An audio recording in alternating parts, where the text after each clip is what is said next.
Thank you. How are you doing? Good, how are you? I'm doing great. Joseph, are you at least 18? Yes, I am. Awesome. I'm Satirical 18. and Apotheus, thank you so much for the subscriptions. Big W, thank you. We're almost to the subby goal of 500. Joseph, do you believe in a God?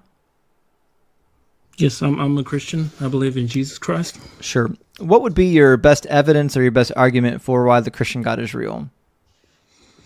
Well, I think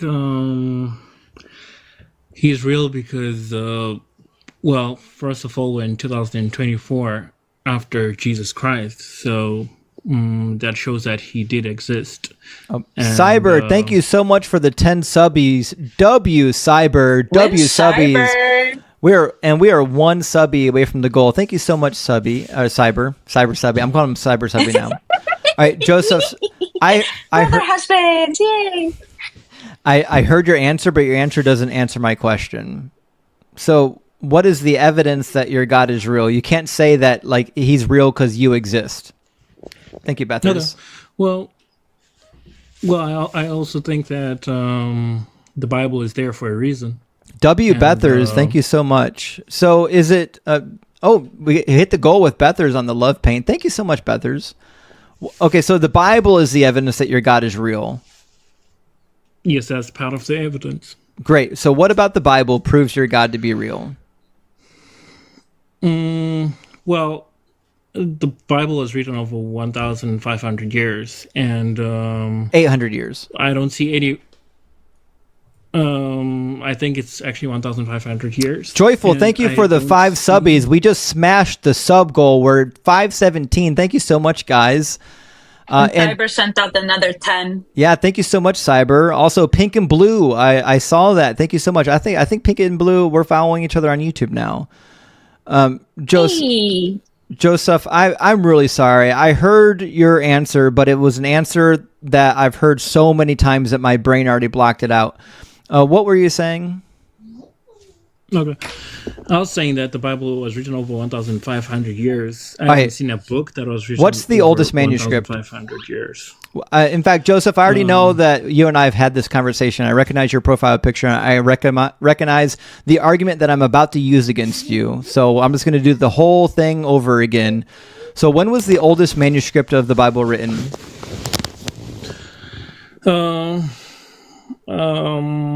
I'm not so sure, but I think... What's the oldest documentation that we have? I think it should be the Red Sea Scrolls. Not even close. You're thinking about the Dead Sea Scrolls, and you would be wrong. The scrolls that you're looking for are the Ketef Hinnom scrolls. They are typically referred to as amulets. Brunette, thank you so much for the resubscription, by the way. And one of them looks a lot like this. It's written in Paleo-Hebrew script. And this dates, this little guy here, this dates to the 6th century BCE. Moses, this is from the book of Numbers, by the way. This is a quotation from the book of Numbers. So the people who lived during the time period that the book of Numbers is recording was about 800 years prior. So there was 800 years between the desert wandering and these scrolls. Shai, thank you for the subby. I appreciate that. Thank you, Shai, for the subby. Jinx. You owe me a Dr. Pepper. You know what? Fine. But it's not going to be zero sugar. You're going to be a man and have the actual sugar one. You can keep your sugar. Ones I drink. You can keep that devil juice. No! Oh, it's so delicious. Okay, sorry. Continue, Joseph. Oh, it was him speaking, actually.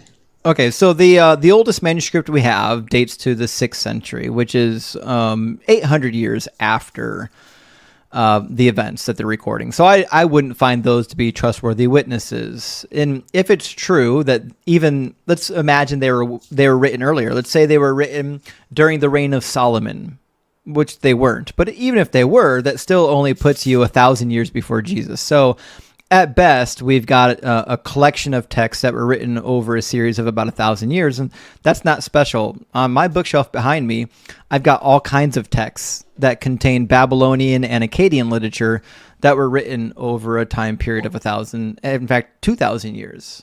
So what about a collection of texts being written over time makes it special? But your texts are not from God, are they? My texts claim to be part of God's corpus. So here in this book, I've got over 2,500 years of ancient Near Eastern literature. So I want to know the evidence that your special book is from God. Yeah, because You're nefarious for the subby.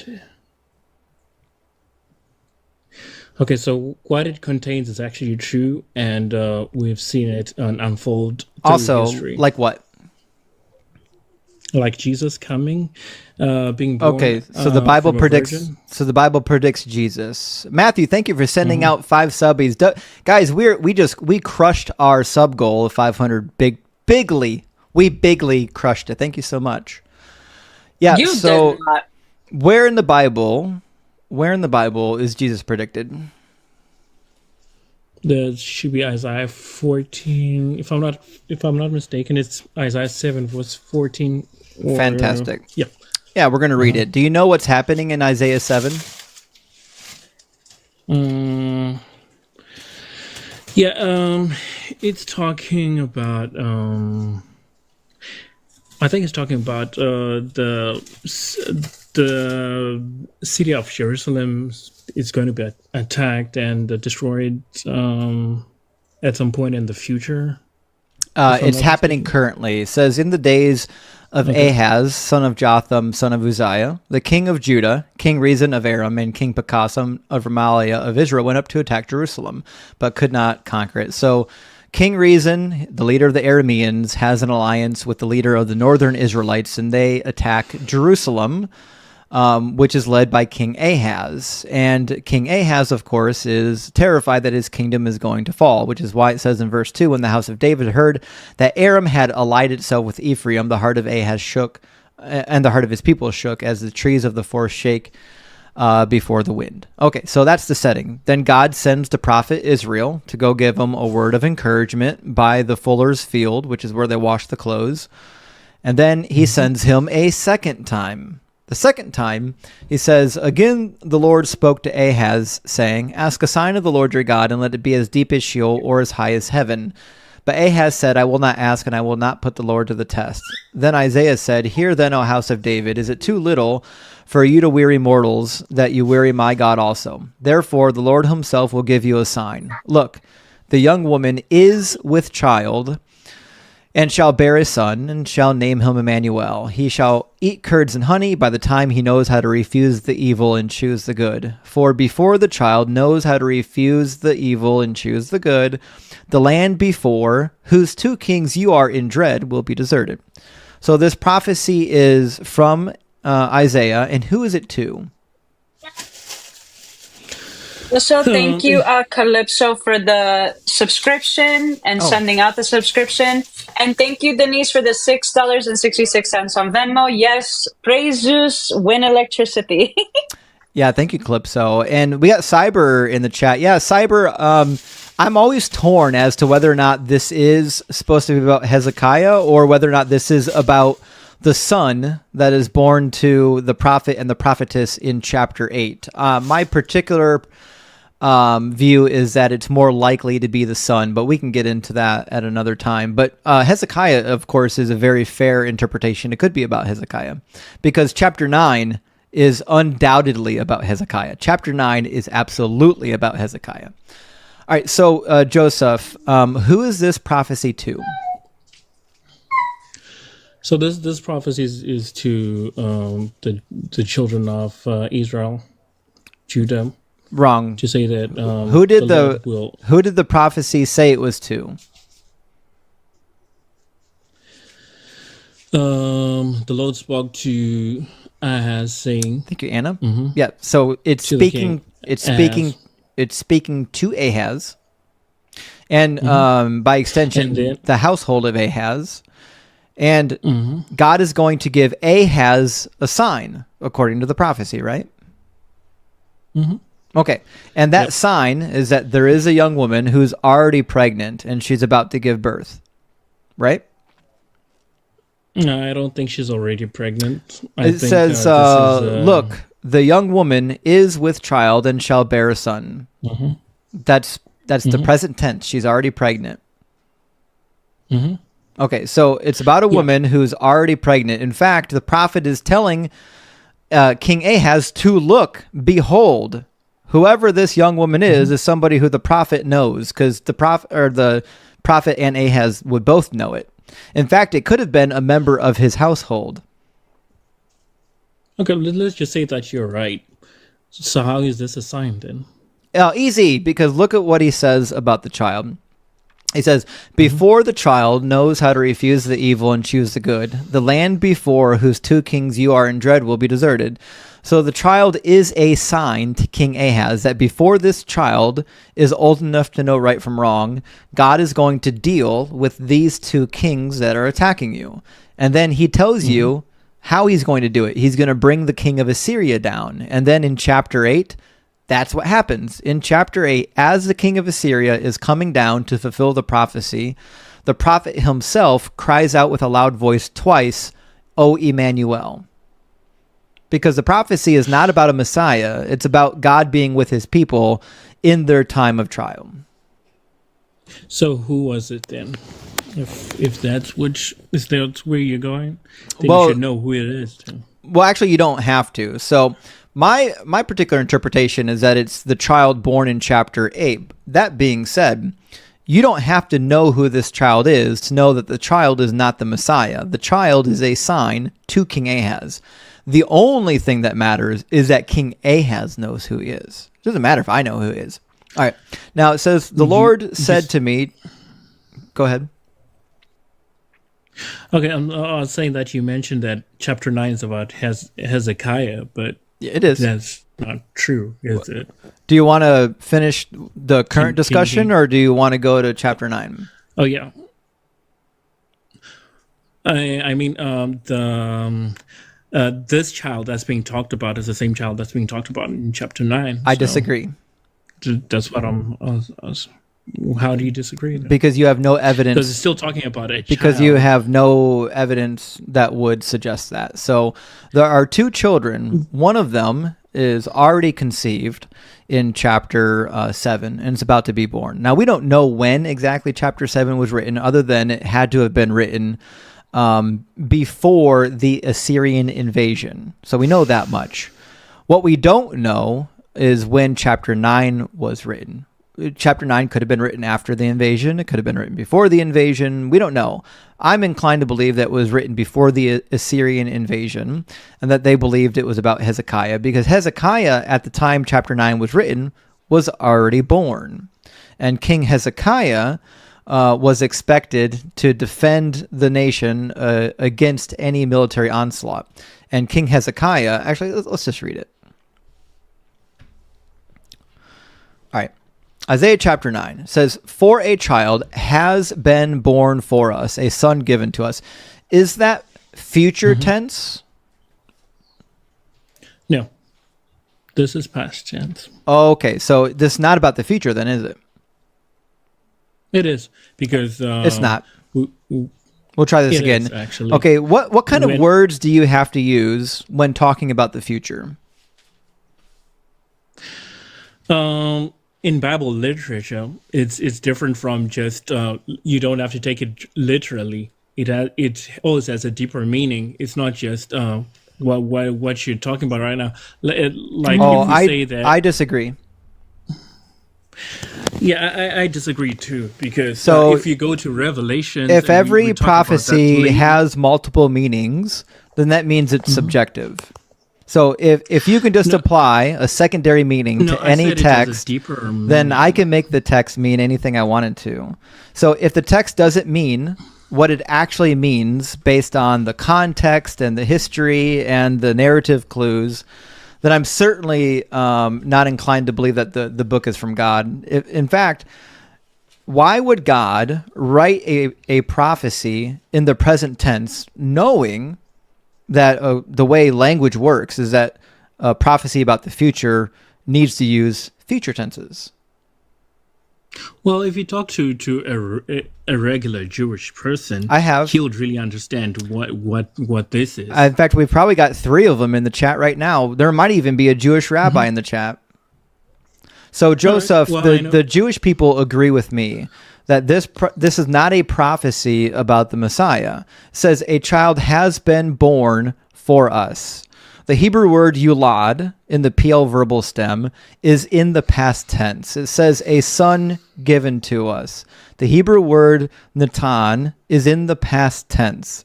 This is not about a future person that is coming 1,000 years later. It says authority rests upon his shoulders, and he is named Wonderful Counselor, Mighty God, Everlasting Father, Prince of Peace. Now listen to this part, because this is where you guys stop reading. It says, great will be his authority, and there will be endless peace for the throne of David and for his kingdom. He will establish and uphold it with justice and righteousness. Did Jesus sit on the throne of King David?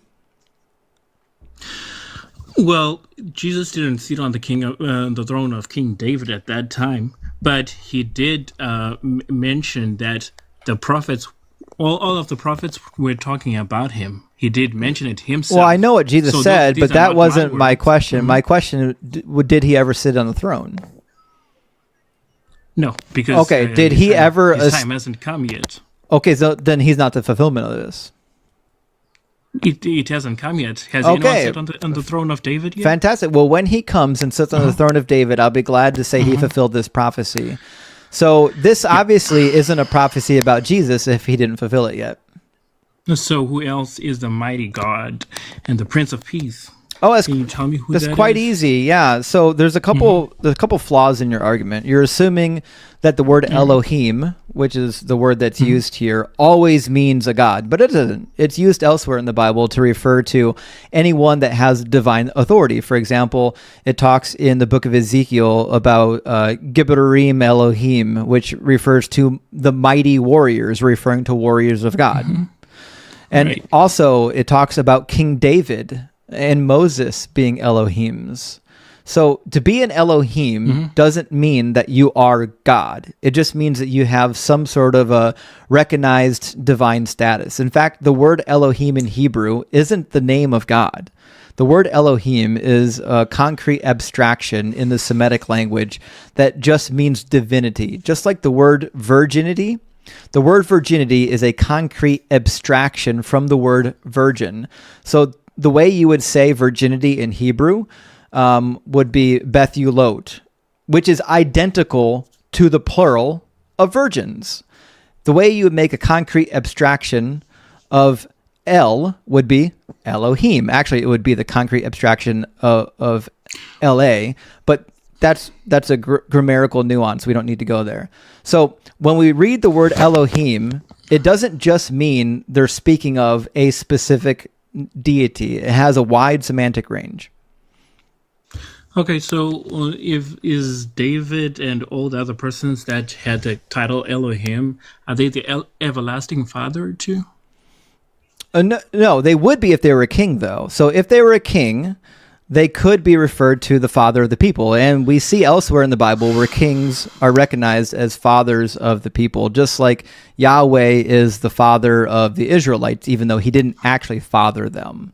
Now, I'm going to ask you a very interesting question, Joseph, because we've already recognized that Jesus didn't sit on the throne, so he couldn't have fulfilled this prophecy. Now, you're claiming that this is about an actual God, which I don't think it is. If that were the case, then why are there multiple gods in the book of Ezekiel when it refers to the Givarim Elohim? Okay, so I'll start with your explanation of everlasting Father. Well, and, that's not an answer to my question. So, father, but everlasting is not part of his. He's not everlasting, but Jesus is everlasting. Oh, he's not. So he's dead. Well, what do you mean he's dead? He's dead.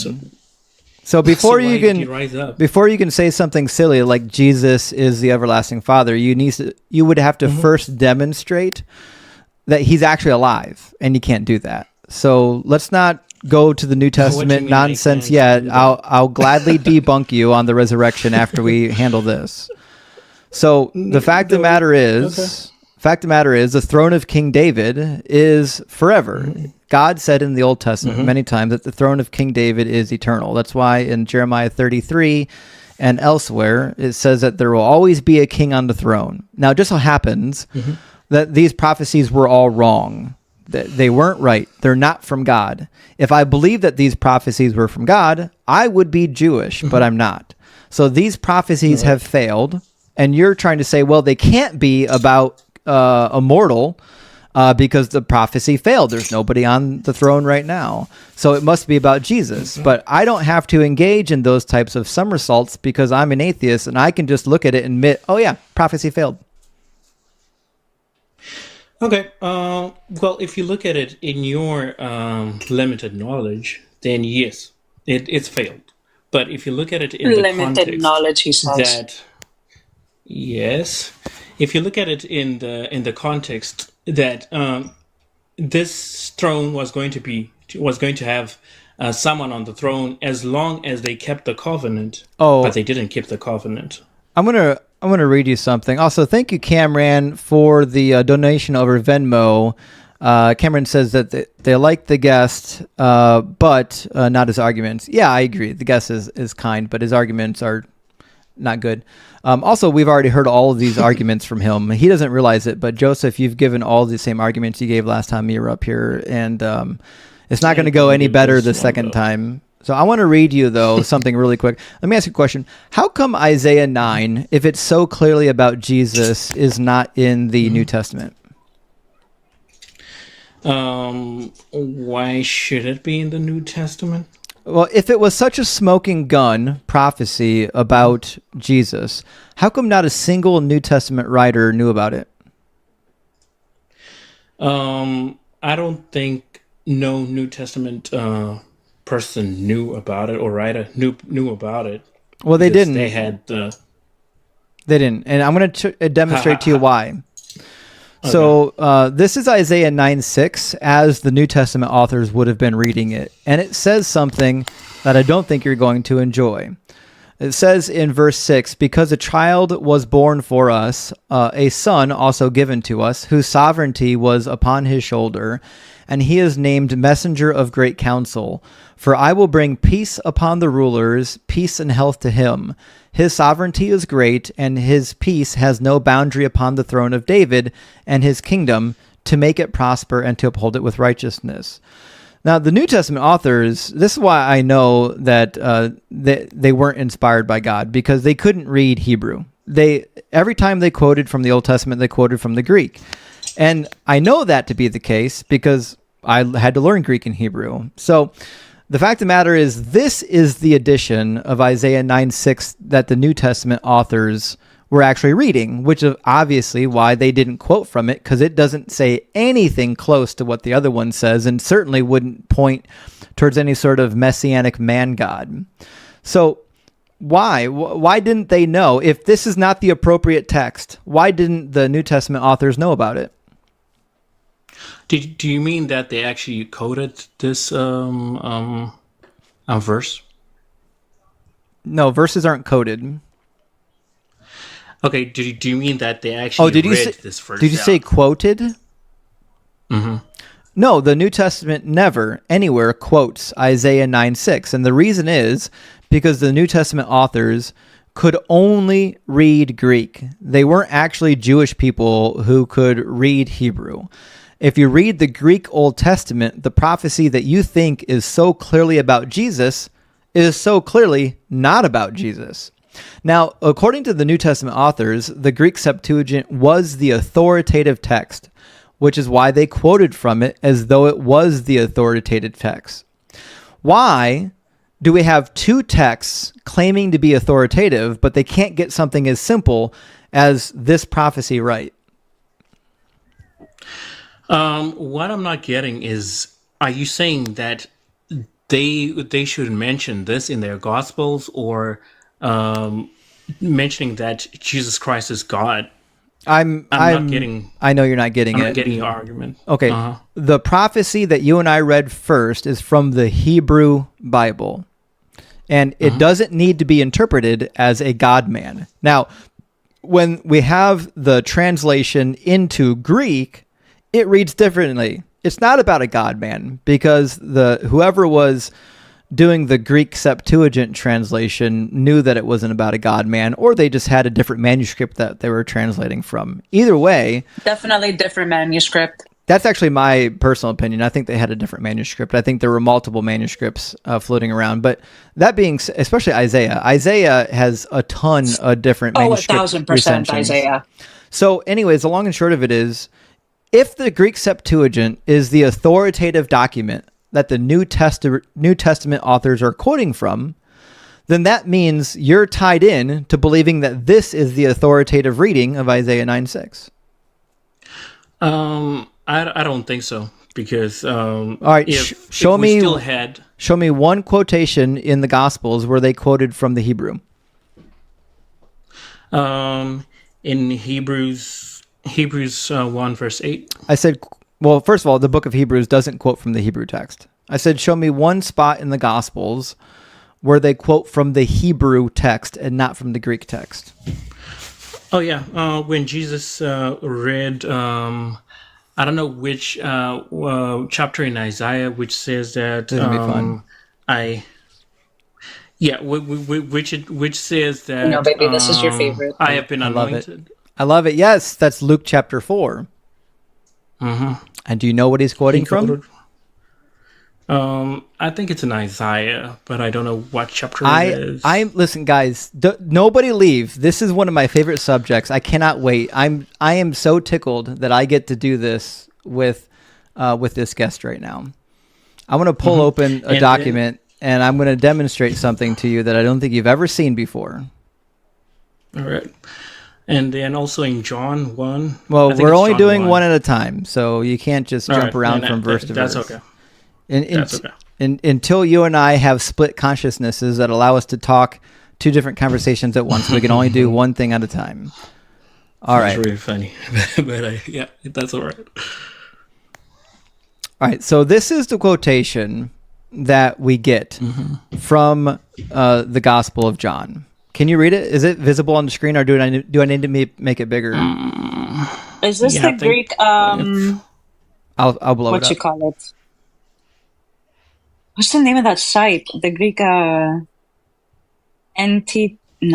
not that thing. The site. You know what I'm talking about. The site that you want to get most likely is intertextuality.bible. I think is the name of it. Yeah, that's the one I'm thinking of. Yeah, guys, check out intertextual.bible, and they've got a whole list. Yeah, you're gonna want to chug that water.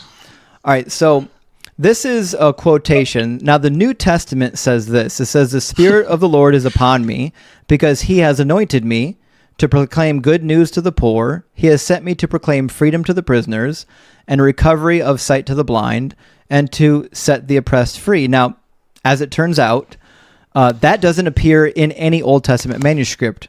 So I want to know what he was quoting from, because if you read it from the Greek Septuagint, which is this manuscript tradition here, it doesn't say the same thing. It literally ends with sight to the blind, which is in the wrong order. It says to proclaim liberty to the captives and sight to the blind. So they get these two verses swapped.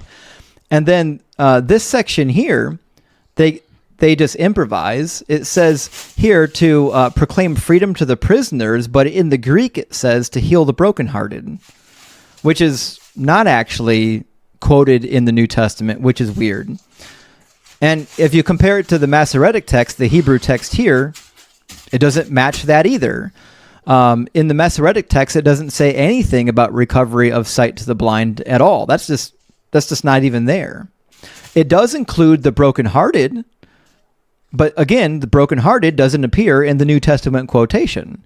So we have literally no idea what Jesus was, or actually Luke was quoting from in Luke chapter 4. Okay, so if you have no idea, why do you say it's not from the Hebrew then? Because he makes a quotation, and it doesn't appear in our Greek manuscripts, and it doesn't appear in our Hebrew manuscripts. It doesn't appear in any of our manuscripts. So he must have used another manuscript then. Yes, and based on all the evidence we have from the New Testament, it would have been an alternative Greek manuscript because we have no quotations from the Hebrew text in the New Testament. Are these the only, what you call it? In fact, Is the Masoretic text the only, what you call it? Is it the only Hebrew manuscript? No, the Masoretic text is like the starting point for most of the Hebrew Old Testament. But like when you read an NRSV, they usually have what is called a critical edition of the Hebrew text, where they look at the Masoretic text, they compare it to the Dead Sea Scrolls, they compare it to the Septuagint, and they compare it to everything else that we have extant from the Church Fathers and from the Talmud quotations, and then they put together what they think is the most likely original reading, even though we don't have any originals. All right, but let me ask you this: from what Jesus said, do you think that this writing is a false writing, or it's actually there but it has variants? No, what I'm saying is we've got problematic readings of the New Testament. There's no situations in which the authors of the Gospels actually quote word for word anything from a Hebrew manuscript. They only quote from the Greek manuscripts. And some of those quotes we can't even find in the Greek manuscripts. Like they don't seem to exist anywhere. For example, here's another one. Have you read Psalm 8:2? What is that? Could you refresh my memory on it? Baby. Is that a dog? That's a baby. Well, that's a baby? Yes. All right, I don't know who's got a baby in the background, but we gotta quiet that thing. Let me. I mean, we love babies, but they can't be on the live. It'll get taken down. Yeah, let me just move the room. Okay. All right. When Jesus was healing in the temple and the Pharisees came to chastise him, he said, "Do you not hear what these are saying?" And Jesus said to them, "Yes, have you never read, out of the mouths of infants and nursing babies you have prepared praise for yourself?" Now I'm going to ask you a question. Can you go to your Old Testament and tell me where that quotation is from? That should be... it's not Psalm 8, right? It's Psalm 8. Oh, it is? Yeah, can you show me in Psalm 8 where it says you have prepared praise for yourself? I don't have my Bible here. I've got it. Go and get it. Don't worry. Okay. It says, out of the mouths of babes and infants, you have founded a bulwark because of your foes to silence the enemy and the avenger. A little bit different. Mm-hmm. So what did Jesus actually say? Out of... okay, let me see. You read from Psalm 8, verse 2, right? Then... Because the New Testament has him quoting the Old Testament saying, out of the mouths of infants and nursing babes, you have prepared praise for yourself. But when we go to that psalm, it says, out of the mouths of babes and infants, you have founded a bulwark because of your foes to silence the enemy and the avenger. So what does that actually mean? Not even close to the same thing. This is about war. Founding a bulwark. Do you know what a bulwark is? No.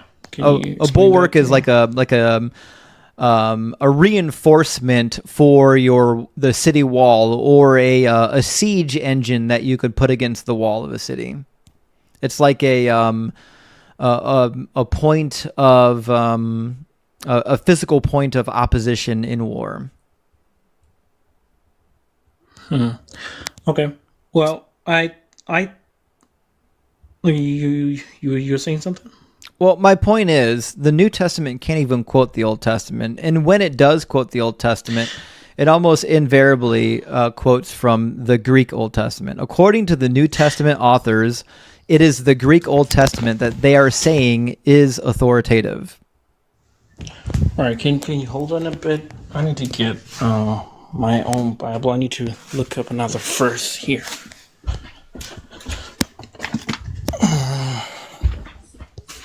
Just a moment.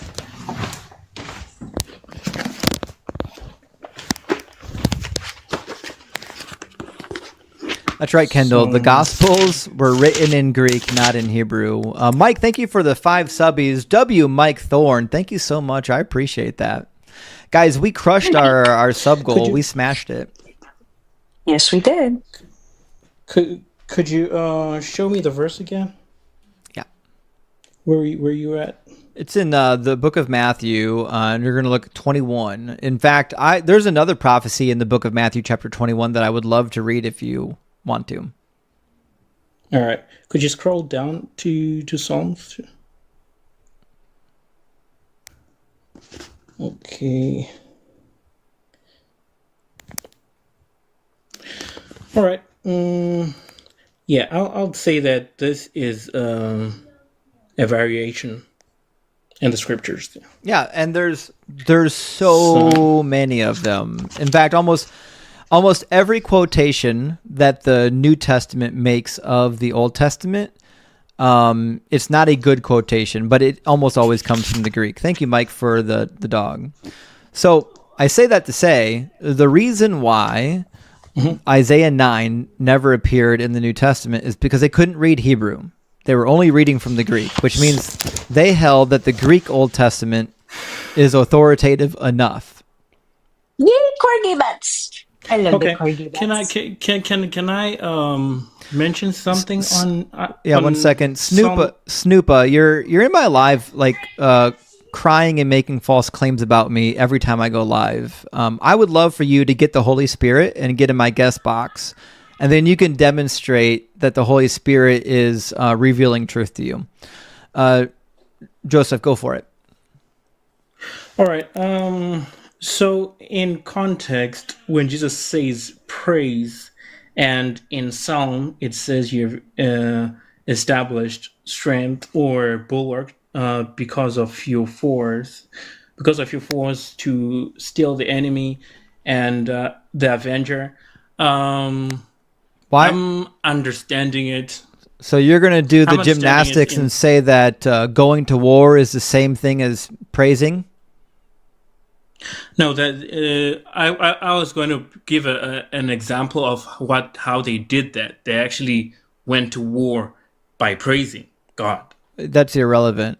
So it says, out of the mouth of infants and nursing babes, you have prepared praise for yourself. Do infants and nursing babes go to war?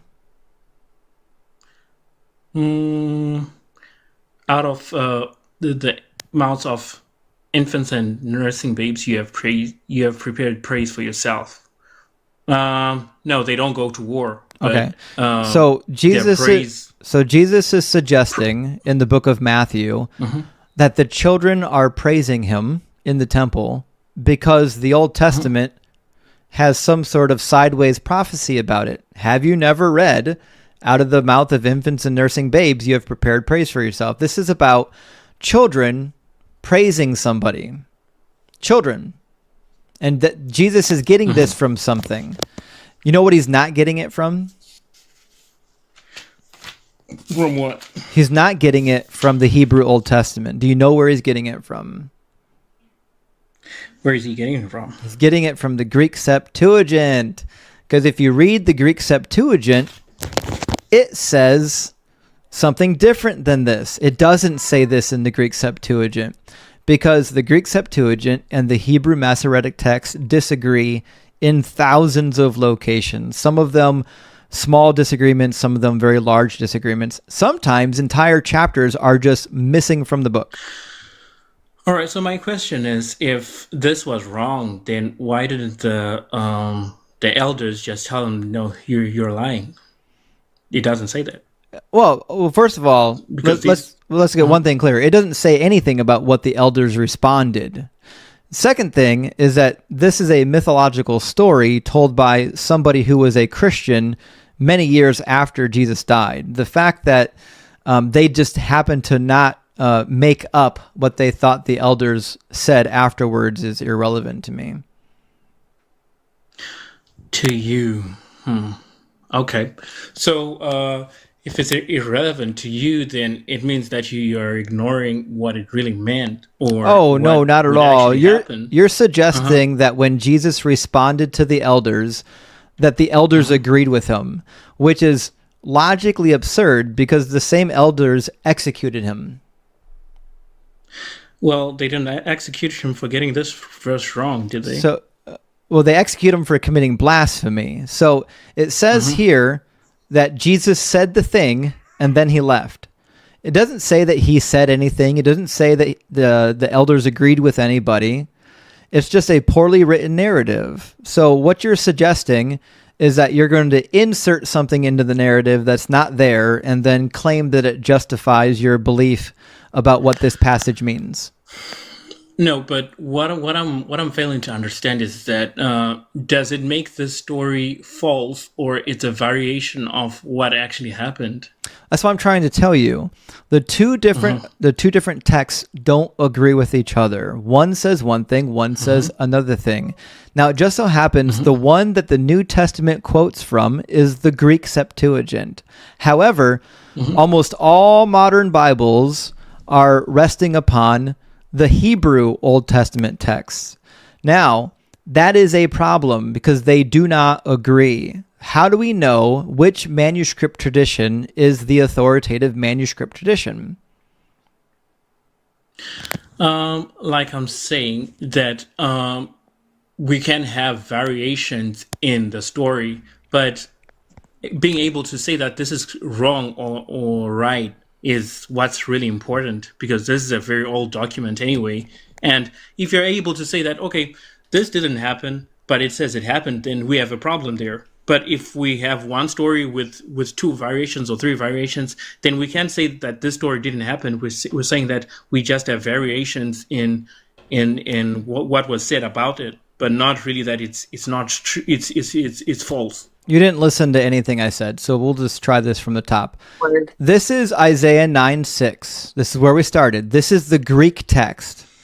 And it says, "Because a child was born for us, a son also given to us, whose sovereignty was upon his shoulder, and he is named Messenger of Great Counsel.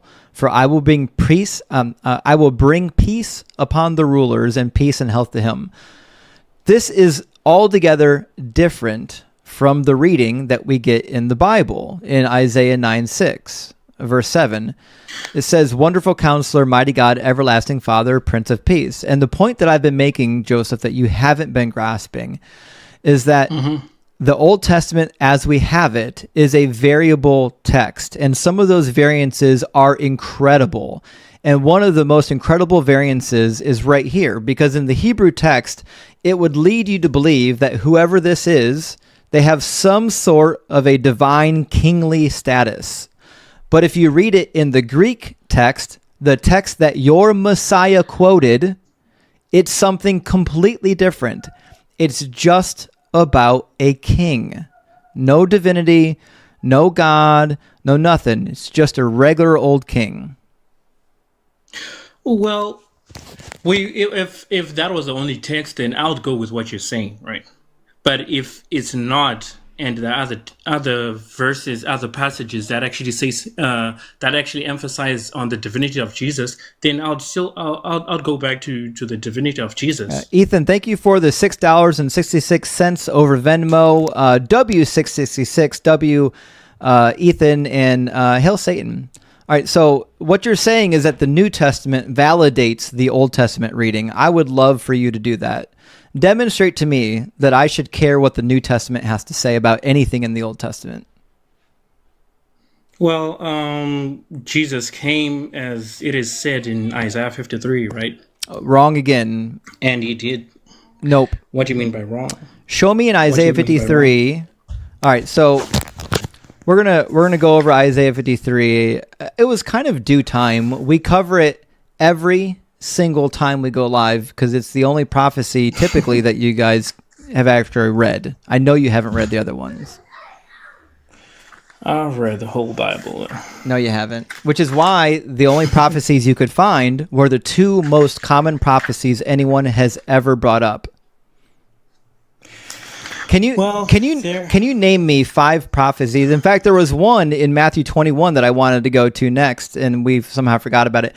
Can you name me even 5 prophecies in the Bible? Okay. One that Jesus was going to die on the cross, and he was going to say that...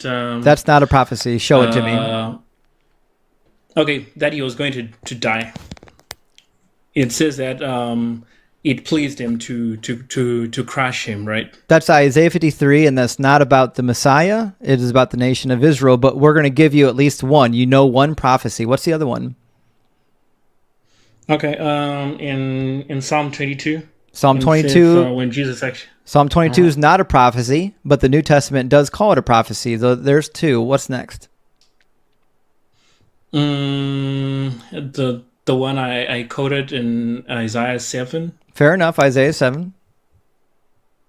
And in Micah 5 verse 2. Micah 5 doesn't say anything about the Messiah. It does. It says that out of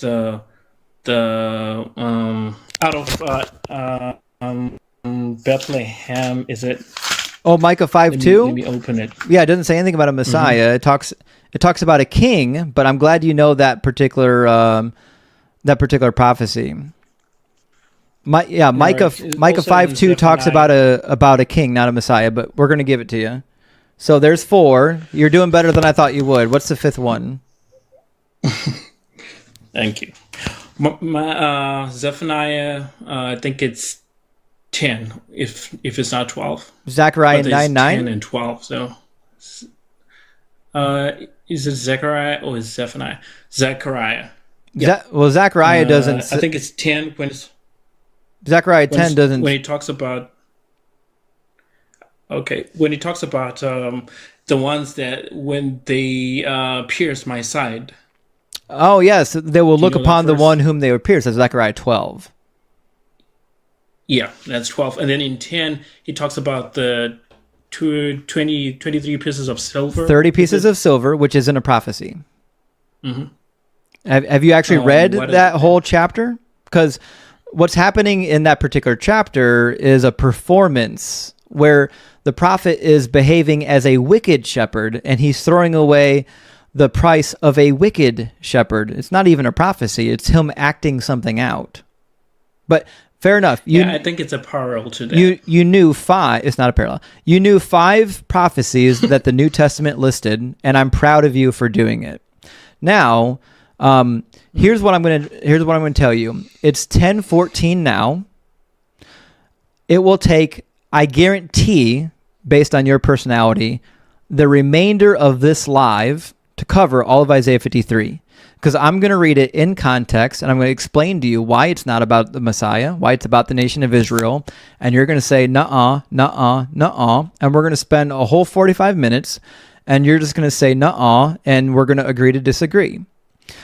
Would you rather do that for the next 45 minutes, or would you rather go over a whole cluster of prophecies like the ones that you just mentioned? Because we can deal with all 5 of those prophecies, actually 4 of them, because one was we can deal with all 4 of those prophecies probably 15 minutes.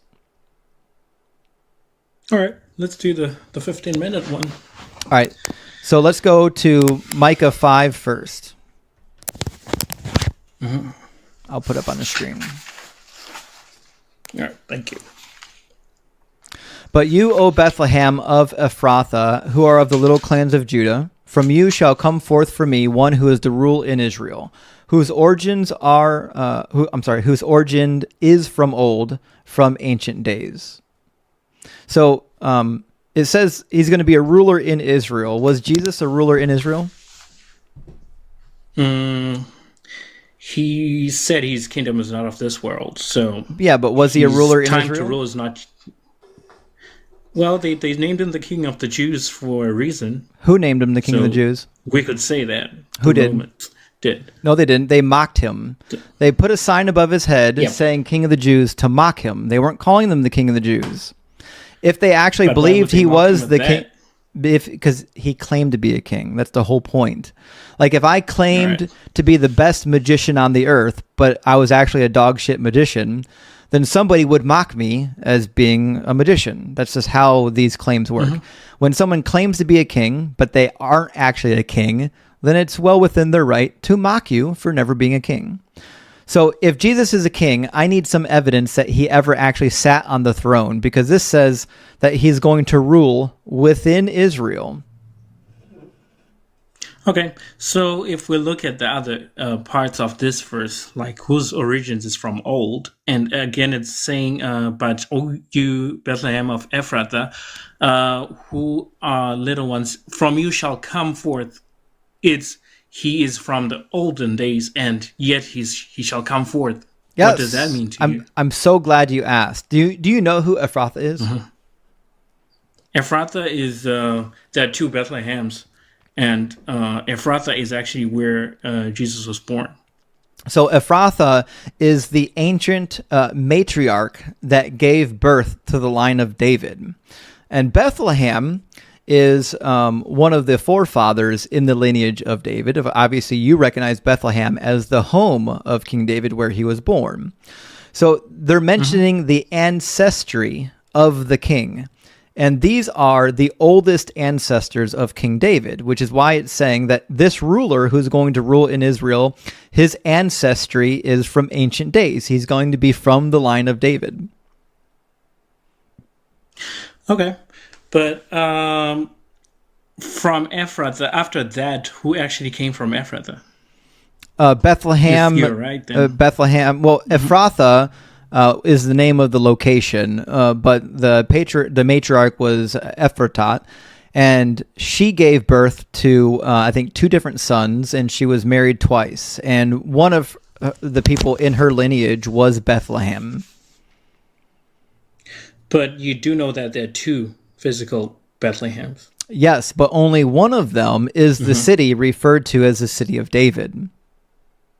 Yeah, exactly. So Ephrathah is the one. That's what it's actually referring to. Yes. It's not referring to a person. It is. It's referring to the lineage of King David, and both of these 2 individuals are in the lineage of King David, and this is the location where King David came from. This is a callback saying that whoever is going to rule in Israel is from the line of David. Their origin is from old.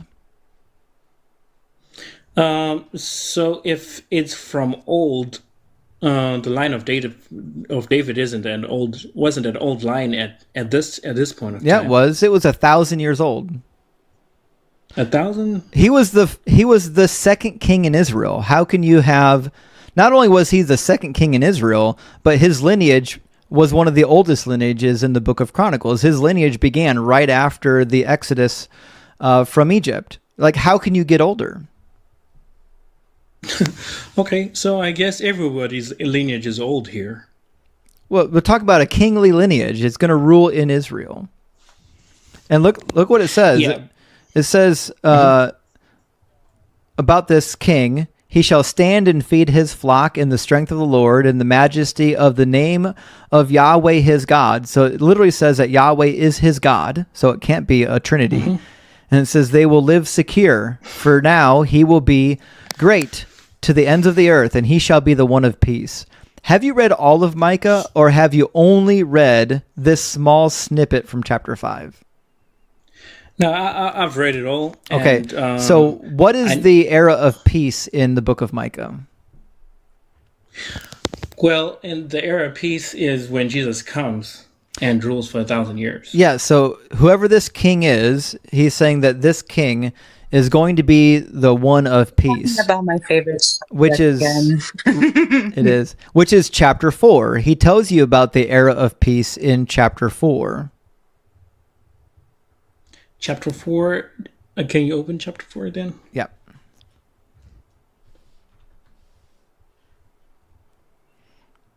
It says, in the days to come, the mountain of the Lord's temple shall be established as the highest of the mountains, and shall be raised above the hills. People shall stream to it, and many nations shall come and say, come, let us go up to the mountain of the Lord, to the house of the God of Jacob, that he may teach us his ways, and that we may walk in his paths. For out of Zion shall go forth instruction, and the word of the Lord from Jerusalem.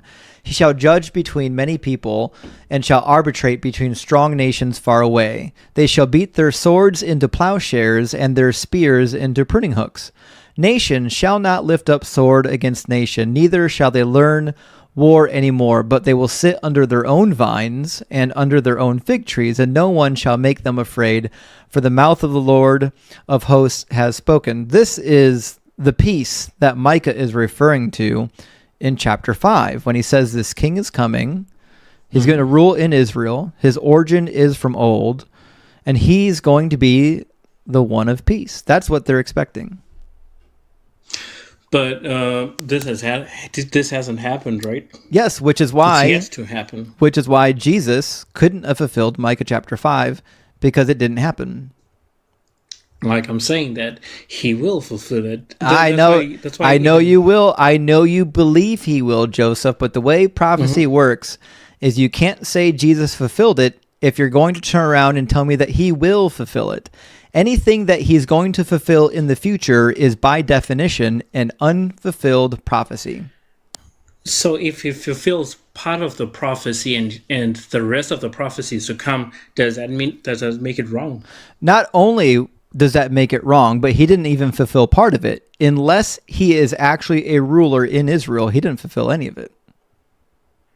So when the wise men were coming to bow down to him, what did that represent then?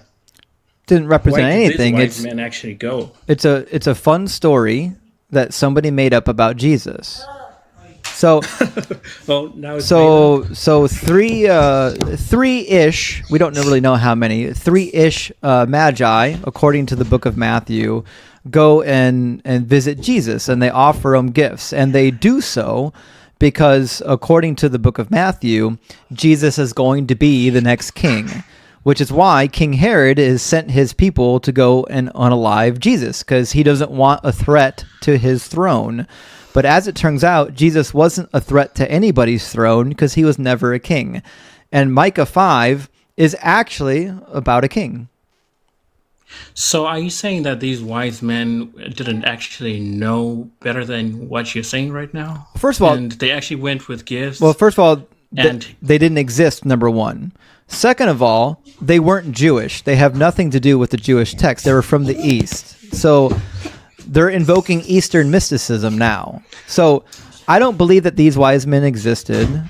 And even if they did exist, it's irrelevant. Three people that came from the East don't get to decide who is sitting on the throne of King David.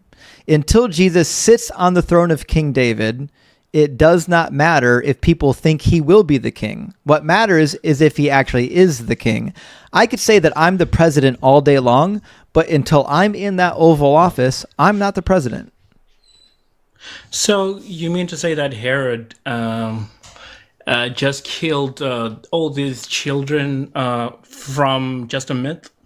Well, Is that what you're saying? Well, first of all, that didn't happen either. There is absolutely zero record of the mass unalivement of children in and around the area of Bethlehem. That is, again, fiction by the gospel author of Matthew. If that actually happened, there would undoubtedly be some sort of written documentation for it. People who get genocided tend to leave, there's like written records of it. Like when Alexander went through the known world and just went on a spree conquering every nation.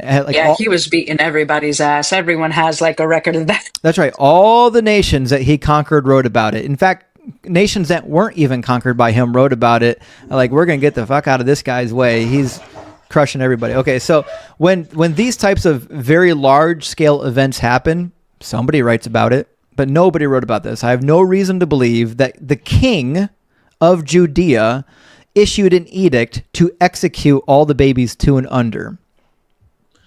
Well, in that case, then this book would have been a mythical book, and it wouldn't have made it as a religious book, because people who were alive at that time, people who were alive at that time actually read this book, and they affirmed this book. So No, they didn't. I really don't buy what you're saying right now. That I didn't don't happen buy at it. all. No, the people Yeah, who it's you the people saying who that. the people who lived in Judea rejected this book. This book was only accepted by Christians living outside of Judea, not by the Jews. The Jews rejected Jesus and all of this gospel nonsense. So, But we know but why I they want rejected to it. but I want to address your first point. Your first point was that this book wouldn't have survived literarily unless it was saying things that were true. But that's not true at all, because we've got the writings of Joseph Smith, which clearly weren't true, that people think is true. We've got the Quran that clearly says things that are untrue, that people think is true.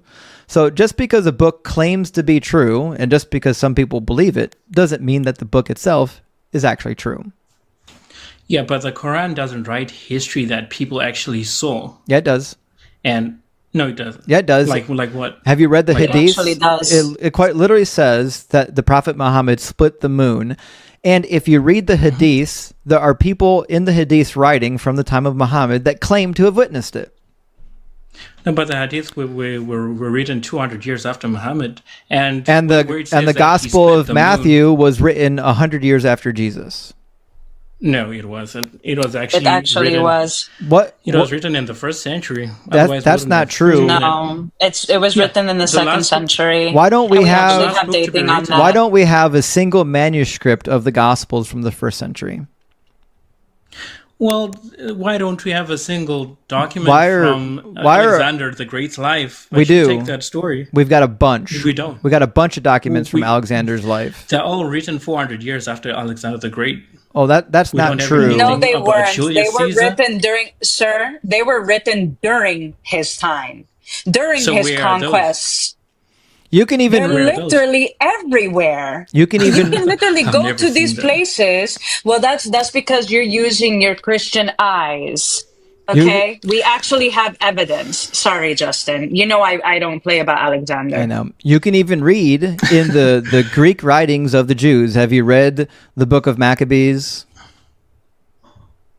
I haven't really read it. The book of Say that. Maccabees was written in Greek during the time of the Greek rule, shortly after the empire split between the Seleucids and the Ptolemies and the other two. So you can read in real time, even in your own Bible, if you buy the right one, about Alexander and the Greeks. And there's a reason why. There's a certain place in Upper Egypt called Alexandria because it's based off of Alexander after he conquered it.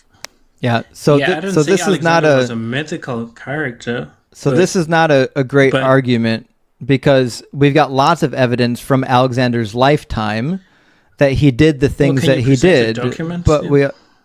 I mean, I'm sure I could, but typically we don't have a debate about whether or not I can prove Alexander existed. I would love, if you think that's important to you, I would love to take some time over the next couple of days, and I'll compile all the resources that demonstrate that Alexander existed and that he conquered all the people. No, I don't say he didn't exist, but the Okay. earliest records are 400 years after Alexander. So That's not what I'm true. saying. We quite literally have records of him from the people he conquered at the time they were being conquered. One of those people groups being the Jewish people. The Jewish people wrote about him shortly after he passed away, like within a decade or two.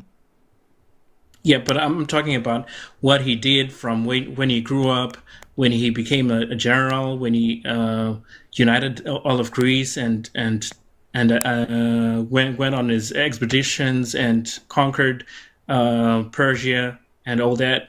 You only find it in those chronicles that are No, you that don't. You only find 400 years. No, afterwards. wrong. You're wrong again. All of those cultures wrote about him. Every single one of them. Every Mesopotamian culture that was conquered by Alexander the Great wrote about Alexander coming in and conquering them. That's what I'm trying to tell you. So what you're Some suggesting... of them have signed peace treaties, so that way they didn't get their ass mollywopped more than what they already were. And he was 30 by the time he conquered all of the area of Asia Minor. He was a badass. Fucking love that Macedonian. So, but that's all of this is a nonsense talking point. You're just saying that the New Testament is true because it's true. So I don't I don't believe it's true, and you haven't given me a reason to believe that it's true. Now we're talking about the prophecies because you think the prophecies somehow can demonstrate that it's true, but the prophecy that we just looked at, you've already admitted wasn't fulfilled yet. So if you're going to say that the prophecies demonstrate that Jesus is the Messiah, then I need to see a prophecy that he actually fulfilled. So why was he born in Bethlehem, Ephrata, then? Is this just a coincidence, then? I don't think it is a coincidence. I think it's a narrative. I think it is a narrative ploy. I don't actually think he was born there, but let's assume that he was born there. How many people were born in Bethlehem in the first century? There are many people that are born in Bethlehem that fit this narrative. Well, he doesn't fit the narrative. The narrative is that he's going to be a king. So how many people were born in Bethlehem that weren't kings? There are so many. That's right. There's many. Yes. Being born in Bethlehem doesn't make you a king. It doesn't make you the fulfillment of this prophecy. This prophecy isn't about a normal Joe who gets born in Bethlehem. It's about an actual ruler in Israel. And until he is a ruler in Israel, he didn't fulfill the prophecy. So when he becomes a ruler in Israel, that's when you'll believe it? When he becomes a ruler in Israel, I'll be glad to say he fulfilled Micah 5:2. So you're just waiting for that? If it happens, I will tell you that he fulfilled Micah 5:2. When Jesus comes back and he's on the throne in Israel, I'll be more than happy to say he fulfilled it. Yeah, well, he will come back and he will.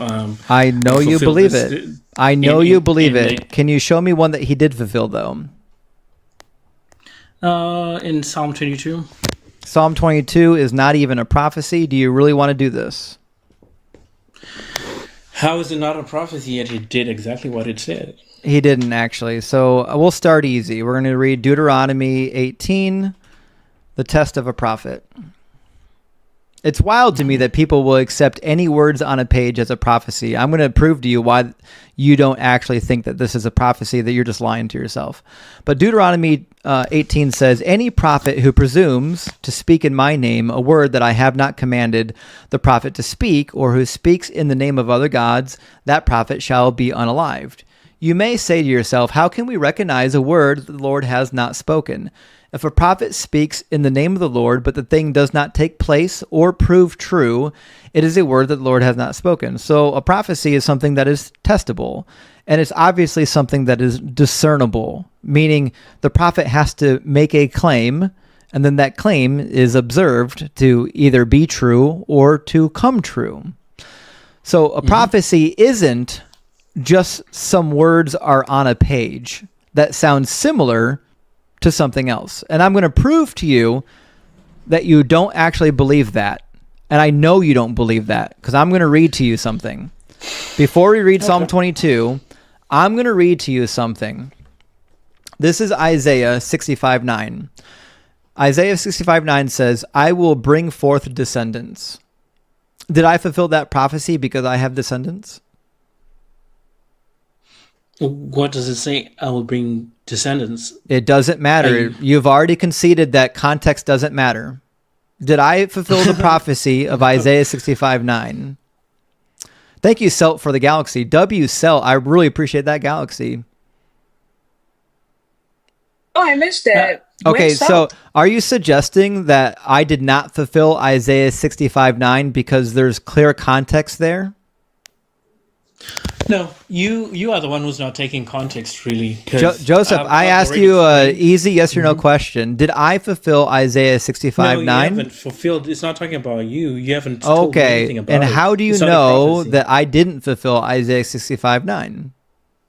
Because it's not a prophecy. You haven't told me anything. You just said I will. It is a statement about the future. It says, "I will bring forth descendants," and I brought forth descendants. How do you know that this is not a prophecy about me?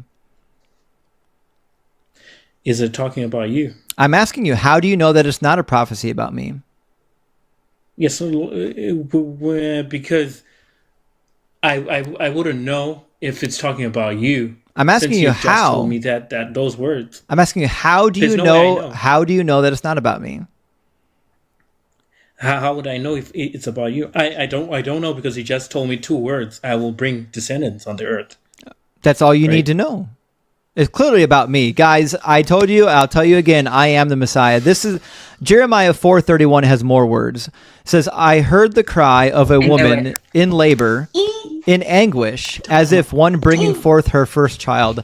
I've done that twice. Did I fulfill a prophecy in Jeremiah 4:31? What did it say again? Jeremiah 4:31, I heard the cry of a woman in labor, in anguish, as if one bringing forth her first child. I've done that twice. Did I fulfill Jeremiah 4:31?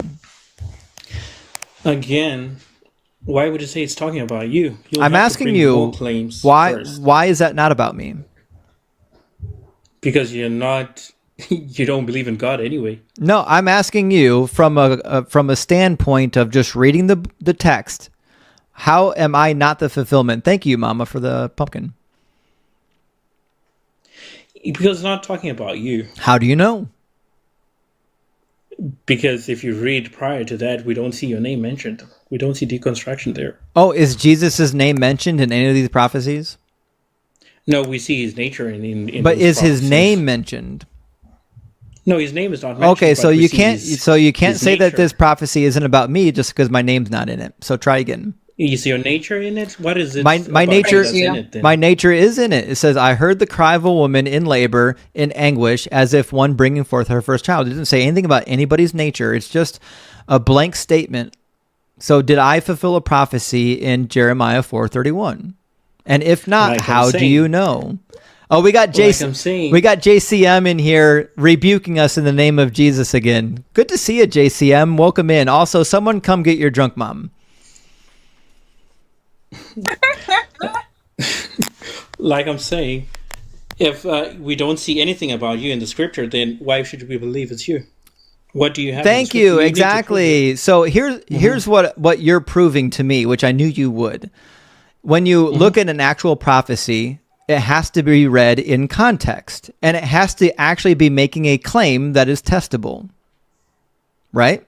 Yes, exactly. Okay. And so the reason why Jeremiah 4:31 isn't about me, and the reason why Isaiah 65:9 isn't about me, is because the context is clearly about something else. Now, let's read Psalm 22, keeping in mind that context and language determines how prophecy works. So Psalm 22 So we confirmed says, you're the Messiah. I am the Did Messiah. you read the whole list? I didn't. just- I can read them more. Do you think I should? You should. Also, get ready because I'm about to wash your feet. In fact, JCM and Snoopa have already caused Jeremiah 20 verse 10 to be true, which says, I hear whispering, terror is all around. Denounce him. Let us denounce him. There have been people denouncing me all night tonight, fulfilling Jeremiah 20 verse 10, thereby indicating I am the Messiah. I fulfilled 3 prophecies tonight. Praise you. Okay, the problem is with you. You just say it's not, but you don't give us what does it mean? Oh, so again, yes, context matters. All right. I'm glad you can come to the table and admit that context matters. I really appreciate that. Thank you, Nefarious.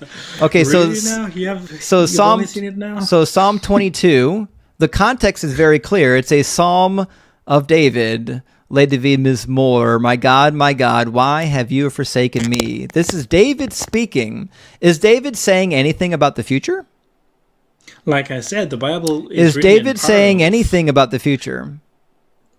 Yes, he's prophesying in the future. Oh, so which word in this first sentence is about the future? My God, why have you forsaken me? Okay, is have a future? There's so much here. Is have a future verb or a present or a past tense verb? He was speaking in the spirit. Oh, so the context doesn't matter. The language and context don't matter. Okay, What do you all mean? right. Then I fulfilled. this is not then a I novel. fulfilled Jeremiah 4:31. I I'm heard gonna the read cry of a this. woman in labor, in anguish, as if one Well, bringing if- forth if her this first is your child. book, He then just I'm said gonna it. agree with He you. just said it. It doesn't matter if it's in the Hey, future women. tense.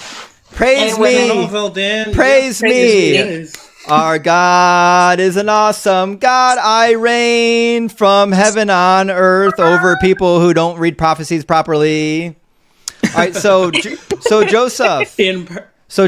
Nah, Does you're just pretending to be dumb. the grammatical language of the prophecy matter in how it's read? Okay, I'll answer you with this. Why did Jesus ask? That's not an answer to my question, Joseph. I'm answering your question. Let me answer your question. Does grammar matter in how a text is read and interpreted? In prophecy, it does not matter. Oh, so anything can be a prophecy, even if it's in the past tense. Well, we see if it's a prophecy if it's fulfilled. That's how you said it yourself. Okay, you all read right. Deuteronomy 18. All right, so we're going to show You read Deuteronomy 18. we're going to show another prophecy that was fulfilled, and I guarantee he's going to say it's not a prophecy that was fulfilled. This is Right. Deuteronomy 20. When you draw near to a town to fight against it, offer it terms of peace. If it accepts your terms of peace and surrenders to you, then all the people in it shall serve you as forced labor. If it accepts your terms of, but if it does not accept your terms of peace and makes war against you, then you will besiege it. And when the Lord your God gives it into your hand, you shall put all of its males to the sword. You may, however, take as your plunder the women, the children, livestock, and everything else in the town, all of its spoil. This has happened all the time. In fact, it happened quite recently during the war between Israel and Gaza. Did they fulfill a prophecy in Deuteronomy? Where did it happen? Where did you see it happen like that? Did you not see where the women were captured in war on both sides? No, Israel didn't capture any. They women. kidnapped war, yes, but both sides took Kidnapped? hostages. No, Israel didn't take any hostages. both sides Yes. took hostages. Can you show me the hostages that Israel took? Yeah, we just. Holy fuck. Not only that, like there was. Wait, are we talking about back then or now? No, we're talking Oh, about now. Yeah, there's actually visual evidence of them graping the women that they captured and thrown in prisons, saying that it was justified because there is no innocence in Gaza. So, Yeah. try the fuck I again. know they actually get arrested for that. So They didn't, by the way. they actually arrested an Israeli soldier for stealing figs, for stealing olives in Palestine. So I don't know what you're talking about. What the fuck does that have to do with innocent people getting raped, taken out of their homes because Which they think ones? that's their promised land? The Gazan women and children, you sick malakish. Ah, all right. Well, I won't argue with you. Yeah, don't, because you will lose that fucking Yeah, fight. your language just speaks a lot about you. So yeah. Okay, so don't talk about Hanji here. Just not listen. I know that like hearing a woman talk makes your pee-pee shrivel, but you can't disrespect her here. Why do you like talking about peepees? Because I know that you're insecure when women talk, because almost all the Christians that come up here really are. Are you a prophet? I am a prophet. I'm the Messiah. I already showed you. Right. All right. So, Okay. according to the narrative, at the start of the war, Hamas offered to release all hostages in exchange for Israel releasing all Palestinian prisoners. This was one of the beginning stages of the war. That there was a hostage exchange that took place, and there have been multiple hostage exchanges that have been offered and constructed since then. And the actual source for this, the actual source for this comes from a gazillion different news sites and people actually on the ground. So, Did you read the part where it says prisoners for hostages? yeah. When you take somebody else from another location that's not your location, that's called a hostage. Right. So, but even hostage. let's imagine for a second that only Hamas took hostages. Well, that just means that only Hamas fulfilled the prophecy. Did Hamas fulfill this prophecy when they went to war and took hostages? This is so silly. I know it's so silly getting like intellectually dog walked on every point. So, is it true that this is a prophecy because people took hostages in war? This is not a prophecy. This is a command. Oh, okay. So, but you just told me that any text can be a prophecy. Where did I say that? You just said it 5 minutes ago that any text can be a prophecy as long as it comes true in the future. So you're putting words in my mouth. Okay, so we'll try again. So not any text in the Old Testament can be a prophecy. Mm-hmm. That's true. Okay, how do we know then what is a prophecy in the Old Testament? Well, when it actually gets fulfilled. Okay, well, this got fulfilled In the New Testament. People took... No. You can't say that it only gets fulfilled in the New Testament. That is circular reasoning. You're saying the New Testament is true because the New Testament is true. So if this prophecy gets fulfilled, it doesn't matter where or how it gets fulfilled, it is fulfilled. So this was fulfilled by Israel and by Gaza and by a bunch of other countries. So have you read all is this a Psalms 22? Yeah, I have. So is this a prophecy? No, you haven't. So I have, Joseph, and I promise we're going to get to it. If you can give me, prophecy. I just told you. I promise we're going to get to it if you can focus. Okay. So what is the difference between? So what is the difference between a decree and a prophecy? So if the Lord says that if you don't pay your taxes, you're going to jail, is that a prophecy? I'm asking you, what is the difference between a decree and a prophecy? That's just the same thing. I'm saying this is a law. If you put a law and yes, and functionally, yeah. What is the difference between a decree and a prophecy? What is it? What's the difference? Well, the difference is that you can't control the outcome of a prophecy, but the outcome of a decree you can. That's not the difference. The difference is that they're different genres of speaking. A prophecy is divine information about the future, about events that are going to happen. And a decree is not that. A decree is an edict or some sort of command as to what to do. Just like a psalm is not a prophecy. A psalm is something poetic that is written.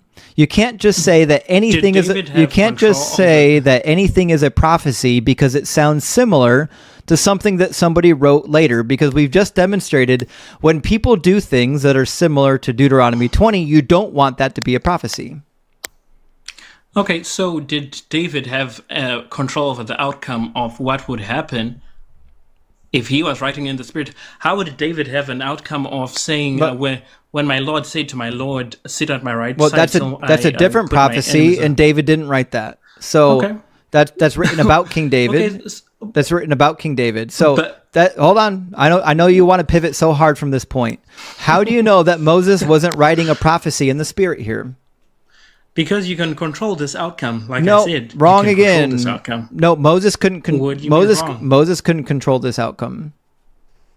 What do you mean by that? Moses couldn't control this outcome. It was enforceable. It was enforceable. He wasn't the one enforcing it. The law is enforceable, but the situation cannot be dictated. This is enforceable. This is enforceable. I said the law is enforceable, but the scenario that is happening here still comes from God. That's why it says, Joseph, listen.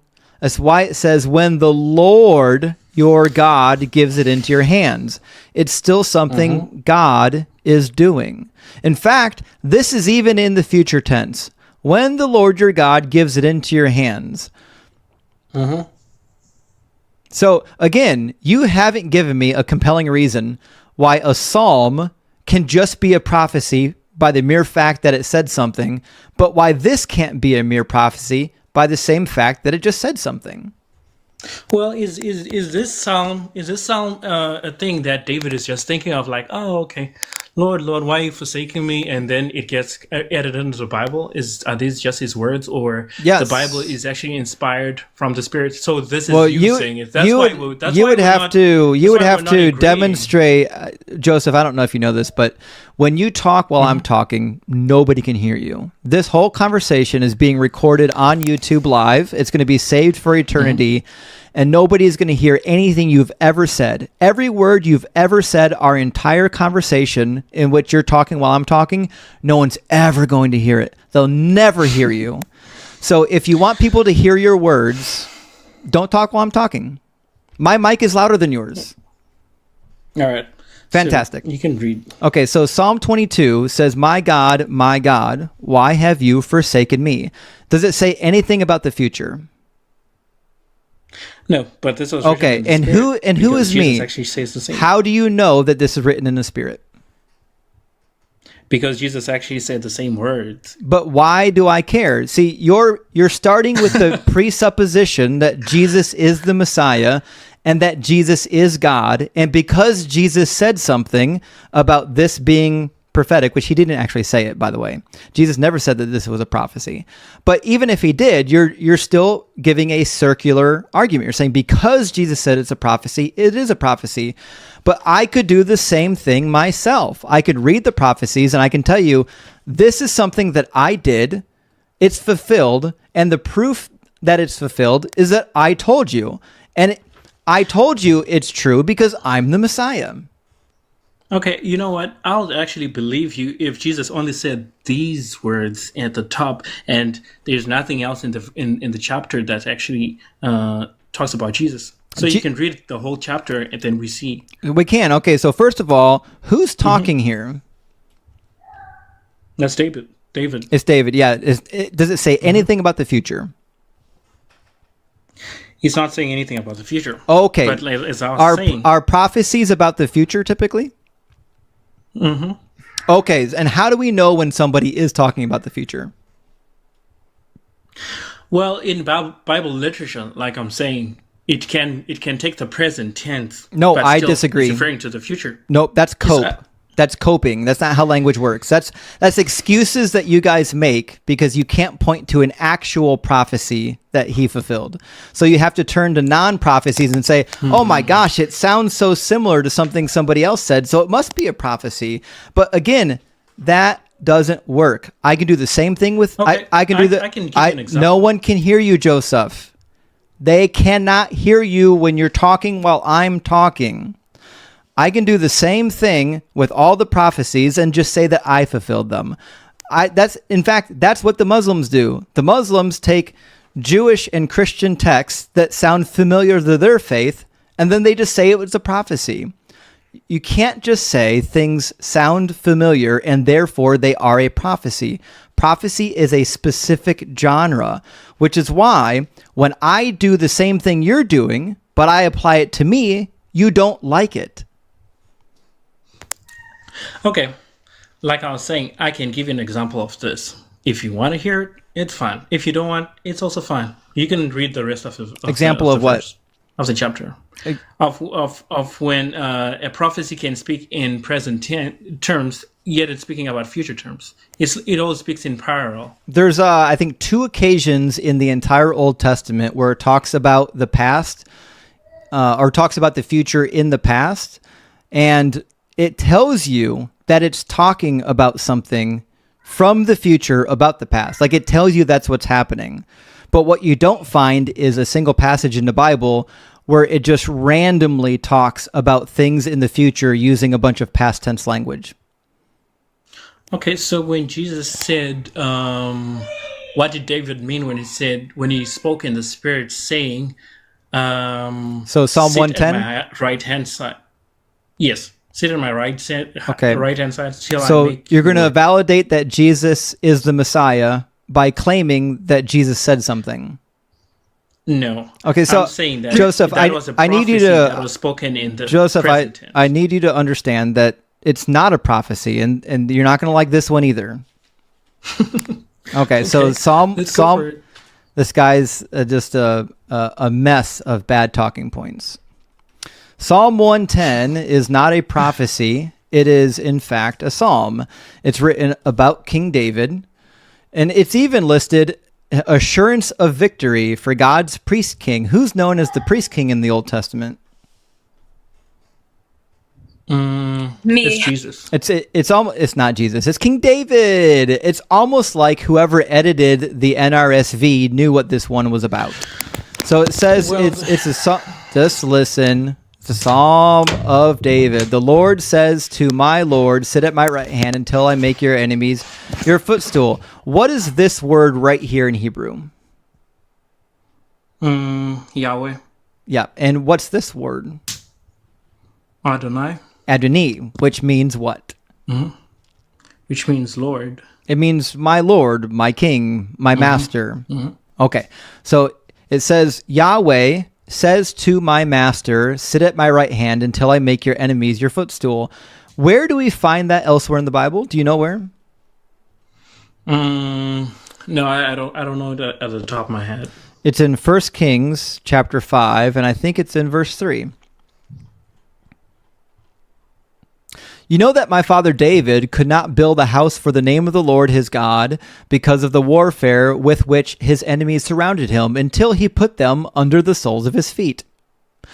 Interesting that the psalm about King David is about his enemies being placed under his feet, a promise that God made, which the book of Kings said would happen. So there's no reason, there's not a single reason to read Jesus into this, especially because the rest of the psalm is using Davidic language about the king, which you would recognize if you bothered to read it. The Lord sends out from Zion your mighty scepter. Does King David have a scepter? I guess he does since he's a king. Yeah, who gets scepters in the ancient world? Were they all kings? The kings. Now, okay, so it's clearly about a king here. It says, rule in the midst of your foes. Who gets to rule in the midst of their foes? It's kings. It's a king. Okay, thank you. So Psalm 110 is clearly about King David. Okay, so why does Jesus say that he was talking about him?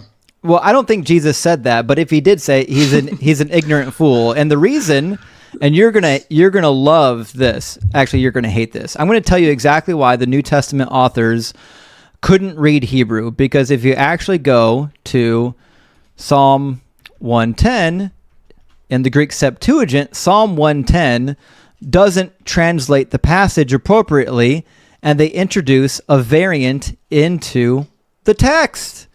Surprise, surprise, the Septuagint is the problem. I can't make this bigger. Hold on, I don't know how to make it bigger. Can you read that Greek text? Okay, there we go. It's bigger now. Yes. Okay, so this word here, right here, is Kyrios. This is ha-Kyrios, the Lord. And this is this the genitive form of Kyrios? Ta-Kyrio, I think, is the genitive form of the same word, the Lord.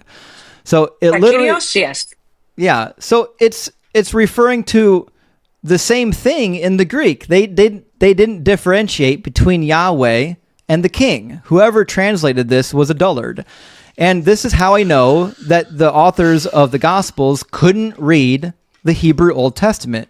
They could only read the Greek Old Testament. And when they got to this part in the Greek Old Testament, they couldn't figure out what the hell was happening because it literally says two different lords. How are there two different lords? It doesn't make any sense. But if they were reading it from the actual Hebrew text, they would have understood that it is in fact Yahweh talking to the king. So Jesus didn't understand it? Why did he put himself in the verse then? I already told you, I don't think Jesus even mentioned those words. Those are words that somebody put on his lips.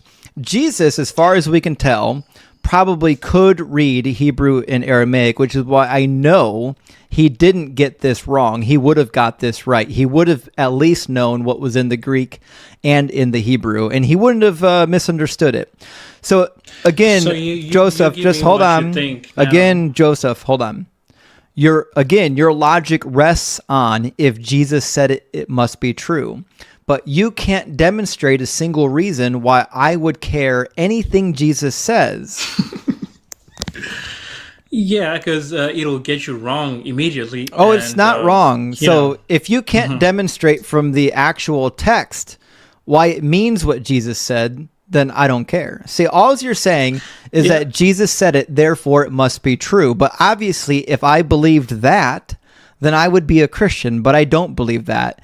If the Jewish people believed that when Jesus said something, that it was true, they would be Christians, but they're not. So In order for us to care what Jesus says, we need a reason to care what he says. And the reason why we don't care what he says is because every messianic prophecy in the Old Testament is about an actual king, which Jesus wasn't.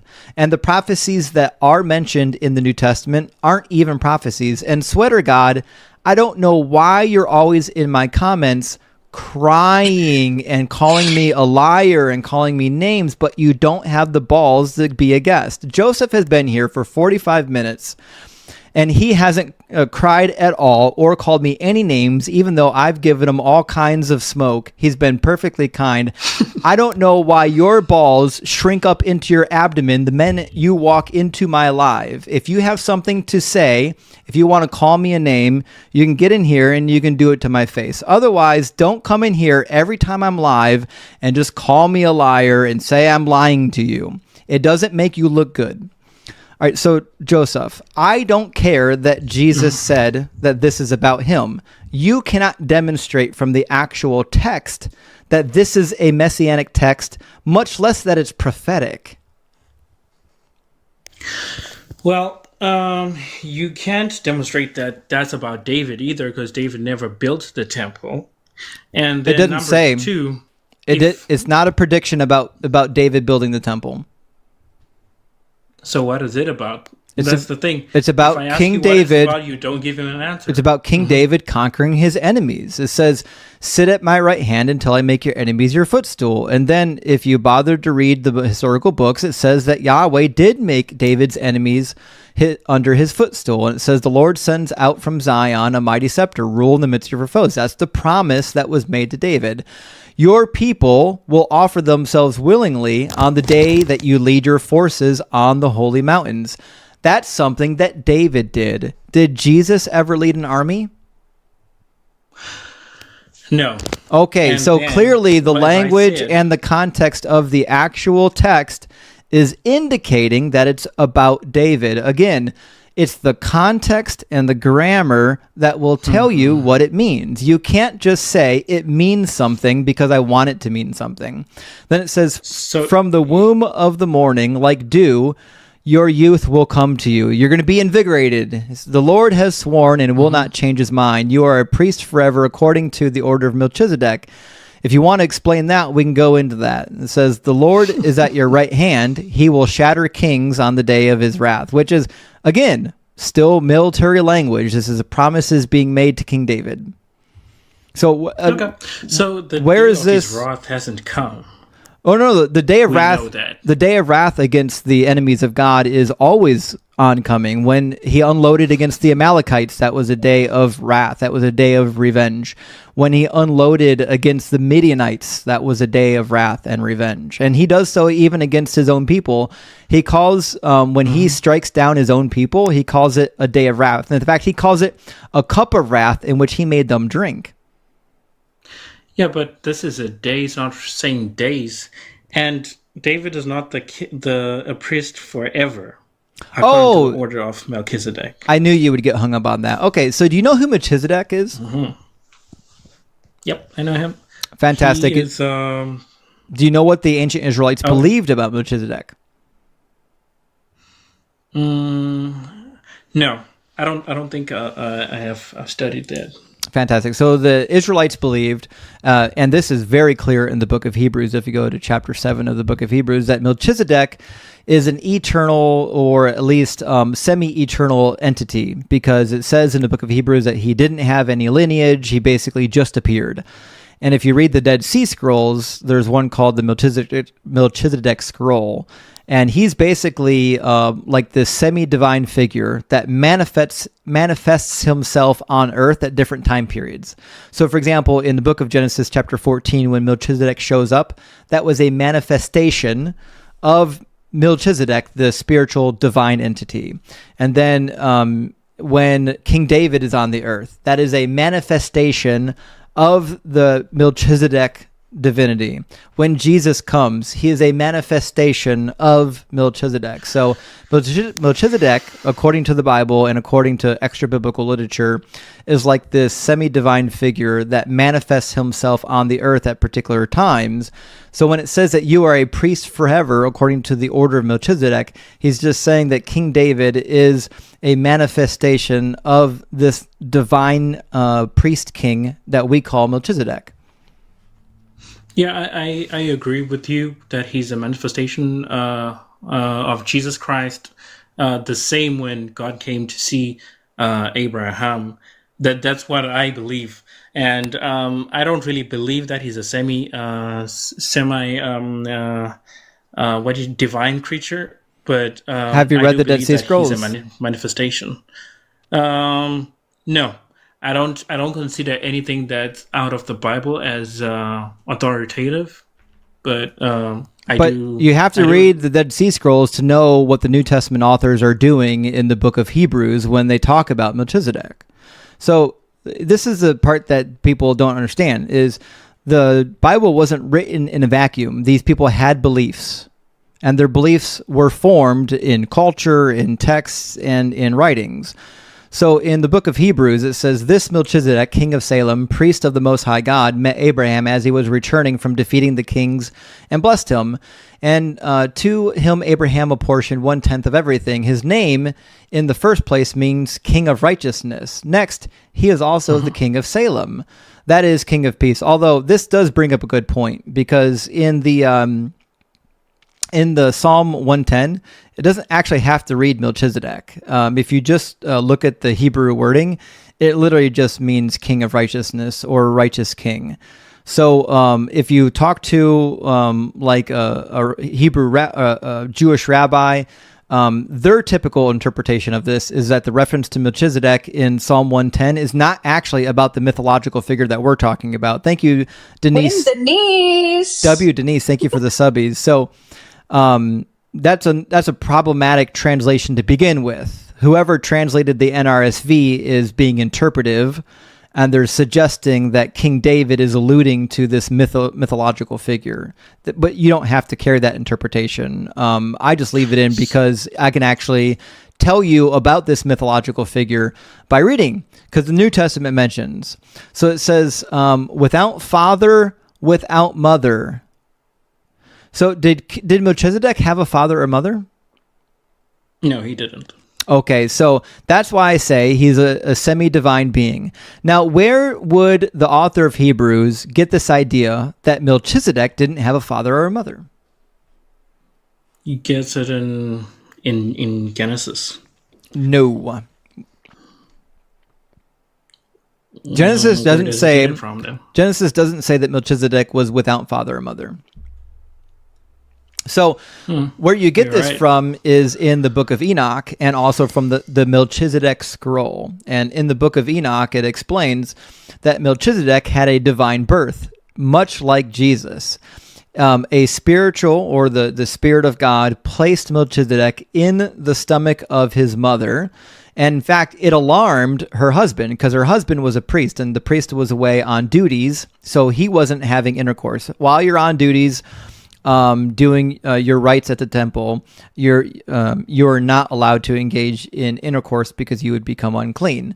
So he hadn't slept with his wife for the duration of his services, and she became pregnant. And in fact, he was so alarmed that he thought it was one of the fallen angels, one of the watchers. He's like, "Oh my God, one of the watchers got my wife pregnant." But it wasn't. And it says that Melchizedek had this miraculous birth, just like Jesus. God placed Melchizedek in the womb of this woman. She was one of the cousins of Noah. And then Melchizedek then was born for the first time during the days of Noah. His first birth was during the days of Noah. His second birth actually is in Genesis 14. And that he actually came out of the womb. The mother died in labor, and then Melchizedek birthed himself. And he came out of the womb, and he was already talking. So that's the narrative of Melchizedek, who didn't have an earthly mother or an earthly father, which is what the book of Hebrews is leading to.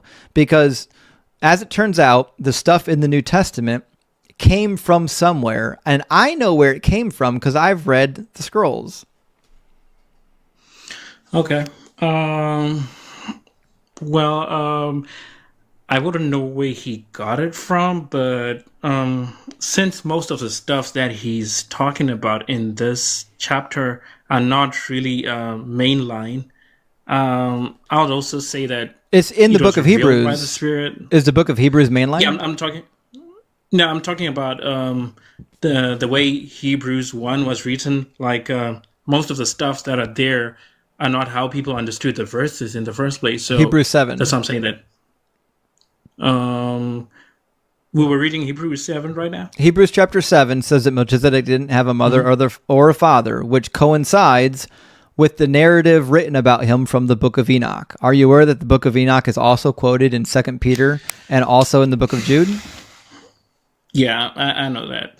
Okay, so they believed things that were in the book of Enoch, which is why it says elsewhere that the angels are chained in, darkness, in hell, waiting for judgment. That's all from the book of Enoch. So when we get to the book of Hebrews and it mentions this mythology around this person called Melchizedek, it's talking about the book of Enoch.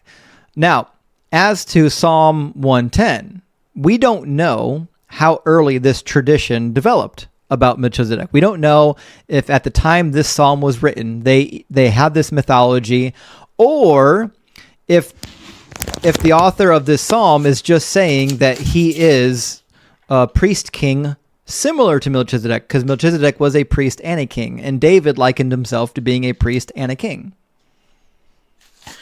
Yep, and Melchizedek didn't have a beginning or an end, right? Well, according to the book of Hebrews, but I would suggest that is a fanciful reading of the book of Genesis that developed in the intertestamental period, and I don't think that the author of Genesis intended people to believe that Melchizedek literally was otherworldly and he didn't have parents. I think that is a fantasy. But that being said, I want to stay on point because you brought up Psalm 110. And so far, we've read Psalm 110, and literally everything in here is easily applied to King David, and none of it's prophetic. Not a single word of this is prophetic other than the promise that was made to David, where it says, sit at my right hand until I make your enemies your footstool, which seems to have come true in 1 Kings chapter 5. So what are you saying about in when Jesus actually says it? Because that's what I believe. I know what you believe, but Jesus actually says it? You would have to give me a good reason to believe that Jesus' contorting of the scripture should be the correct reading of it. So this is where we keep going to. You think that Jesus fulfilled prophecies because the New Testament said he fulfilled the prophecies. But when we go back and we read them, it's clear that half of them aren't even prophecies. This is not a prophecy. This is a psalm. We have half of the Old Testament are literal prophets, like half of it.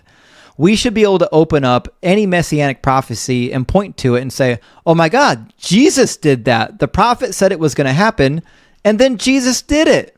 But that's not what we find. We find a host of prophecies, and then when we actually read them, you're like, no, Jesus will do it. Oh, he did part of it. But that's not how prophecies work.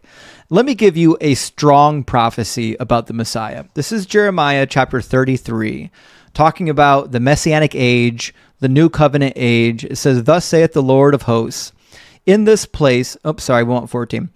The days are surely coming, says the Lord, when I will fulfill the promise that I made to the house of Israel and to the house of Judah. So God is alluding, I've made promises, and I'm going to keep those promises true. In those days and at that time, I will cause a righteous branch to spring up for David, and he will execute justice and righteousness in the land. In those days, Judah will be saved, and Jerusalem will live in safety. And this is the name by which it will be called, the Lord is our righteousness. For thus says the Lord, David shall never lack a man to sit on the throne of the house of Israel, and the Levitical priests shall never lack a man in my presence to offer burnt offerings, to make grain offerings, and to make sacrifices for all time. This is the Messianic age, and Bitch Lizard, thank you so much for the boxing glove, W. Bitch Lizard. This is a strong messianic prophecy about one coming from the line of David and what he is going to do. This is not a guess. So who did that? Nobody did it because Jesus isn't the Messiah. There's no Messiah coming. There's no such thing as prophets. God isn't real. The prophecies in the Old Testament are wishful thinking. Again, you're giving me your thinking, your wishful thinking. Okay, but did God give this prophecy? Mm-hmm. Yes, he did. Okay, and what does he say is going to happen in this prophecy? So, on the let me see, I'll cause a righteous branch to spring up for David, and he shall execute justice and righteousness in the land. And then in those days, Judah will be saved, and Jerusalem will live in safety. And this is the name by which it will be called: the Lord is our righteousness. So when Jesus came, he did away with the sacrifices, right? Well, that's the problem. Then, did you read the rest of it? This is why I quoted this passage, because it says, David will never lack a man to sit on the throne of the house of Israel, and the Levitical priest shall never lack a man in my presence to offer burnt offerings, to make grain offerings, and to make sacrifices for all time. This is quite literally the sacrificial law being enacted. Have you read Ezekiel during the Messianic age, where he says that the actual Prince of Israel is going to offer sacrifices in the physical temple with the physical people of Israel? But sacrifices happen every year, and this is for all time. Yeah, it's listen, what is a burnt offering? Burnt offering is when they'll come with an ox or a lamb. Yeah, and what's a grain offering? It's when they'll also come with grain, and I think they'll burn it, right? Yeah. Are these actual offerings according to the laws of Moses? Yep, those are actual offerings. Right. Are these spiritual offerings, or are they real offerings? For this, I think they're metaphorical for what Jesus would actually do. Oh, so Jesus it didn't literally fulfill this prophecy; he spiritually fulfilled it. Yes. And how did he? That's why he died. How did he? Okay, so then Simon Bar Kokhba spiritually fulfilled it, because Simon Bar Kokhba was an actual prince leader in Israel. He was a Messiah that was accepted by the Jewish people, and he died. So how do you know? So how do again? I don't care what the Bible says. You have to demonstrate first that Jesus is the Messiah before I care what the New Testament says about him. So Simon Bar Kokhba was an accepted Messiah by the Jewish people. He actually ruled in Israel. He actually had the scepter for a period of 4 years, and then he was executed by the Roman government. How is he not the spiritual fulfillment of this? Because it says that David shall never lack a man to sit on the throne, right? Oh, did Jesus sit on the throne? Well, he's on the throne today in heaven. No, that's Simon Bar Kokhba. Joseph, how do you know? No, Jesus is dead. No, he's alive. Well, where is he? Well, why do you think Show him to me. Show him to me, Joseph. He don't believe in you. He would call you a dog. Okay, if Muhammad's alive, Joseph Smith is alive, Gandhi's alive. Just claiming that dead people are alive doesn't make them alive. That's not. If you're going to claim that a dead person Nero's alive. Praise Nero, hail Nero, Nero Caesar. Yeah, if you're going to claim that a dead person is alive, you have to back that thing up with evidence. So, having the books written after Jesus and souls seeing Jesus after he died. How did he see him then? They didn't. In fact, did you know that Nero resurrected and 20,000 Parthians went to war on his behalf? Are you saying that all 20,000 of those Parthian army warriors were martyrs for a lie? Yes. They were. Good. Then your martyrs died for a lie too. So this is already a bad argument. we don't see Nero's story being told everywhere. Yeah, we do. I just told it to you right it's now. clearly a myth. Yes, we It's do. We clearly a actually have a myth book because we don't about know it. about it. Yes, I'm we sorry that do. you don't read, but I actually read, which is why I know about it. In fact, if you bothered to read the Jewish writings, they wrote about it too. And if you bothered to read the book of Revelation, you would find that the author of Revelation even wrote about it. So I'm inclined to believe that you just haven't actually read anything, which is why you don't know about it. But back to back to silly claims about Jeremiah.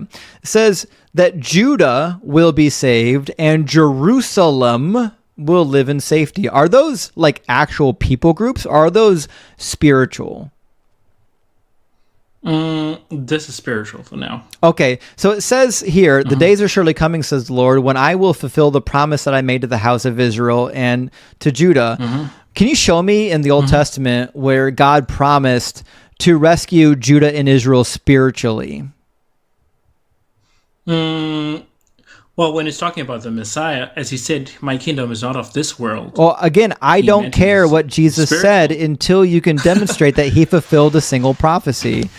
All you're telling me is that Jesus doesn't read the Old Testament, because the Old Testament quite literally says that Judah, an actual people group, is going to be rescued, and Jerusalem, an actual city, is going to live in safety. Have you read any of Jeremiah? I bet the only verse in Jeremiah you've ever read is Jeremiah 31:31. I've read everything in Jeremiah. Because you haven't read this, because it says, thus saith the Lord of hosts, in this place that is waste, without humans or animals, in all of its towns, there shall again be pasture for shepherds resting their flocks. In the towns of the hill country, of the Shephelah, of the Negev, in the land of Benjamin, the places around Jerusalem, in the towns of Judah, flocks shall again pasture under the hands of the one, the screen blacked out. Under the hands of the one who counts them, says the Lord. Is this a spiritual prophecy, or is this talking about an actual restoration of the people to their land? No, this has happened now. This is actually... Oh, so it happened 2,000 years after Jesus died, so Jesus didn't fulfill it then. When you say a righteous branch... Are you talking about someone who's actually leaving, or is it an actual branch that's coming up, or it's metaphorical? You know who the branch of David is. It's someone that comes from his lineage, a branch of his lineage, an actual king. The Messiah is supposed to come from the line of David, which is why in the book of Ezekiel, when Ezekiel makes his prophecy, let me grab it. Did I type in the wrong passage again? Oh, S-E-X. We want easy. There we go. Ezekiel 37.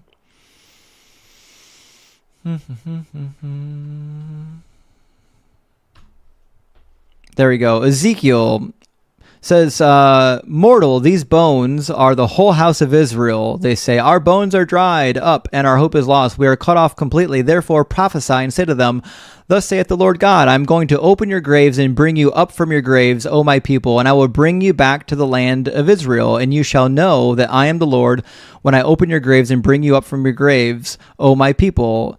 This is the promise that God made, which is being referred to elsewhere. God is going to return his people to the land. It's not a spiritual return. So did this actually happen? Not really. After the Babylonian exile, it kind of partially happened. Like people sort of trickled back, which is why when Jesus came, it says in Luke chapter 1 that Jesus is going to be the one that returns. It's this time you have to go sleepy. Okay, I love you. We love you too.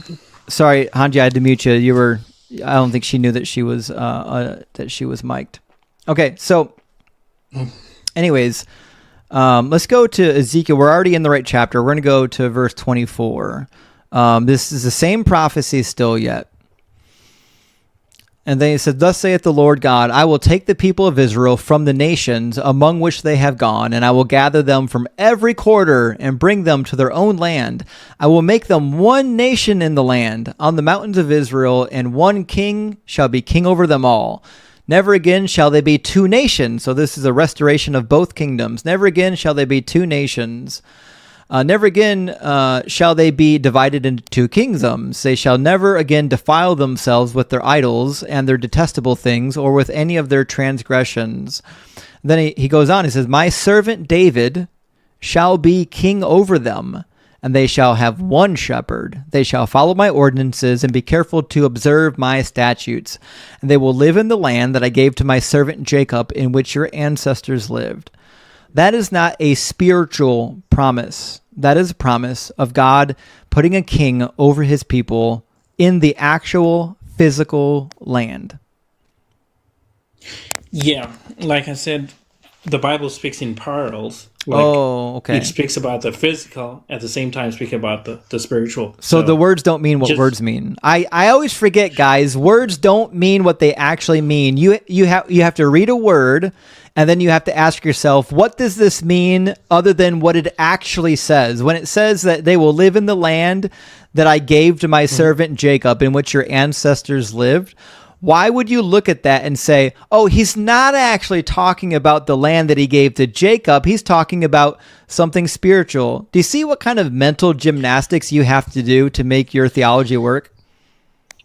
All right, let me explain. So when Paul I already know. You're just saying that words don't mean words. When Paul was given a vision of food that he had to kill and eat, and Peter, that was Peter. He mentioned that. Peter, sorry. When he was given a vision of food that he was meant to kill and eat, and he said, "This is unclean. I will not eat this." But it says that the Lord has. Do not say that it's unclean what the Lord has made clean. Yes, I'm aware. And we know that. Yeah, and we know that this didn't just refer to animals. It also referred to people that were considered unclean. Yes, the Gentiles. It refers to the Gentiles. I know. Unclean. Yep. Yes, and I'm using the same methodology here. That when it speaks about this, it speaks about both worlds, like in the spiritual. But Joseph, and it also comes. I don't know how many times I can say this. You're still saying that my interpretation is true because the New Testament says it's true, and you haven't demonstrated a single reason why I should care what is in the New Testament. I do not care what your New Testament says about how to interpret the Old Testament, for the same reason that you don't care what the Book of Mormon tells you about the New Testament. Until you can give me a reason to believe that the New Testament is true, I'm absolutely not going to take its interpretation of the Old Testament. What would make it true? The prophecies would have to come true without twisting yourself into literal pretzels trying to say that words don't mean what words mean. Okay. So when God said that let me think of this verse. It should be in Haggai 2. Let me try and find it. You find it. I'm going to read you another verse from Ezekiel 44 that I know you haven't read. All right. Did Peter say that the Gentiles don't need to get circumcised? Peter? Yeah. I'm sorry, Paul. I meant Paul. Yes, Paul did say that. Okay. Now, have you read what Ezekiel says about the Messianic age? I don't know what you're really referring to right now, but the whole second half of Ezekiel is about the Messianic age, when the Prince Nagid comes and reigns over Israel, and they're restored to their land once again. And they're in the temple, offering actual sacrifices in the temple once again. It says, say to the rebellious house, to the house of Israel, thus saith the Lord God, O house of Israel, let there be an end to all your abominations in admitting foreigners, uncircumcised in heart and flesh, to be in my sanctuary, profaning my temple. When you offer to me my food, the fat of the blood, you have broken my covenant with all your abominations, and you have not kept charge of my sacred offerings, but you have appointed foreigners to act for you in keeping charge in my sanctuary. Thus saith the Lord, no foreigner uncircumcised in heart and flesh of all the foreigners who are among the people of Israel shall enter into my sanctuary. God is pretty adamant in the book of Ezekiel that the foreigners need to be circumcised. And your flipping is incredibly loud right now. Oh, sorry. Justin, Okay, the little one says hi. I'm sorry about that. She knocked out my Hi, AirPod when I was sweetie. tucking her in. Hi, sweetie. I hope you sleep well. She's like, I want to say hi to Justin. Let me say. I'm like, no, baby, you can't be on the line. But I'll tell her. In fact, the same chapter in Ezekiel talks about how there's literally going to be offerings and sacrifices that are done again. Very, very same section in chapter 43. It quite literally talks about how the temple is going to be restored. As for you, O mortal, describe the temple to the house of Israel and let them measure the pattern and let them be ashamed of their iniquities. When they are ashamed of all they have done, make known to them the plan of the temple, its arrangements, its exits, its entrances, its whole form, all of its ordinances, its entire plan. And then it goes on about how it's going to be designed later on. And it says about the measurements, it gives cubits for the measurements of the altar. And then when we get down to 18, what are we doing in the temple? It says, these are the ordinances for the altar on the day when it is erected for offering burnt offerings upon it and for dashing blood against it. You shall give to the Levitical priests of the family of Zadok who draw near to me to minister to me, says the Lord God, a bull of the herd of purification offering, and you shall take some of its blood and put it on the four corners. And he goes on. He gives about 12 different sacrifices and offerings during the restored temple age that they're supposed to be engaging in. Okay. And this is all while the actual Messiah Prince has been delivered. He's actually on the earth leading the Israelites. And can I see, this is Ezekiel, right? Yeah, so the latter half of Ezekiel, it's a little bit less than half, a little bit closer to a third, talks about the Messianic age, when the land is going to be restored, the people are all going to return, and there's going to be one king over them all. Remember, so we're in chapter 43 right now, but we just read in chapter 37 where it says they're all going to return from the land. They're going to be one nation again. They're never going to be divided. And my servant David is going to be king over them. They'll have one shepherd. And then if you keep reading after this chapter, he describes everything that's going to happen during this time period. Ooh, thank you, Bitch Lizard, Tiny Danny Rar. I love what Backslider said in comments, because you know what? I never thought about that. And that makes so much. If God made his creation so perfect, why is he ordering them to chop off a piece if they were already created with it, born with it? Why even? Here's the other thing about circumcision that nobody mentions. There's this idea that, well, God commanded Abraham and all of his descendants to take just a tip. But that was already practiced in ancient Egypt well before the Hebrews were doing it. They literally were probably just doing it because when they went to the Semitic Wallace, thank you so much for the smart bean. When the Semitic people went into Egypt, they had to abide by Egyptian practices. So when they came out and reformed their own nation group, they still retained some of the cleanliness practices of the Egyptians. And obviously, they had to figure out a reason for it. Well, why are we cutting the tips of our penises off? Mm-hmm. This is kind of a silly thing. Well, it's because God told us to. More fiction. All right, so, even though they got it from the ancient Egyptians. I know, right? That's funny. So there's so much there. But so, Joseph, here's my point. Mm-hmm. If you did a thorough reading of the Old Testament prophets, you will not find anything in there that points towards a dying Messiah. Every time it mentions the king coming from the line of David, it says that he's going to reinstitute the laws. He's going to reinstitute the Levitical priests. All the people are going to be restored to their land again. All of these things are going to happen, which is why in the book of Revelation, whoever wrote Revelation knew that they had all these failed prophecies, and they had to say, no, he's going to do it when he comes back. And that is adorable that you think he's going to do it thousands of years after he was executed. But he didn't do it. And so until he actually does it, he's just not the Messiah. Okay, so when this verse says, "I will make a covenant of peace with them, and it shall be an everlasting covenant," how would it be an everlasting covenant when the first covenant was broken? What's different about this one? Easy. Well, it doesn't say new covenant. The word you find there in Hebrew just means like a renewed covenant. It's a tentative reading. I understand what they're saying. It's going to be a new covenant. It's going to be slightly modified. So new is not a bad translation, but there's a little bit of nuance to it. Anyways, what passage were you in? Are you in Ezekiel 37? There we go. 37, 26 there. I will make a covenant of peace with them. This is something that was talked about by all of the Old Testament prophets. Jeremiah talked about it in chapter 31. Isaiah talked about it. And I really want you to read what Isaiah said about it. So the renewed covenant is something that most of the prophets talked about. And it's going to be a time of peace when God is no longer going to be mad at his people. And I want you to, Isaiah says the awesomest thing about it. Let me grab it real quick.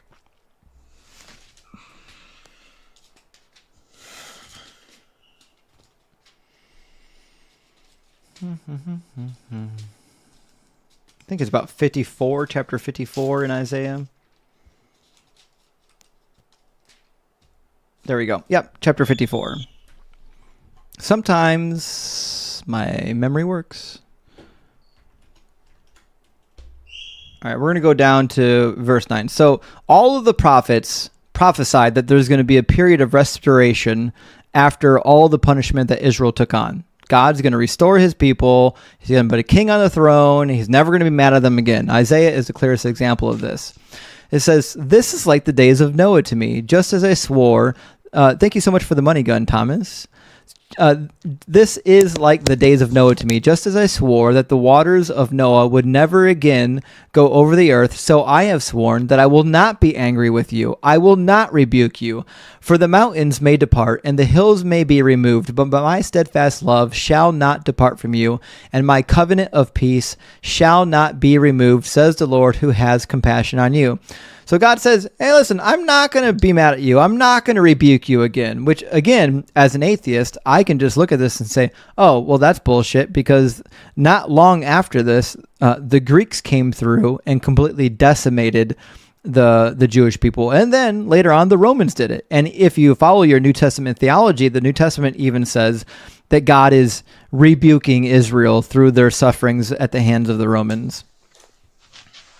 So, didn't the Jews reject this new covenant?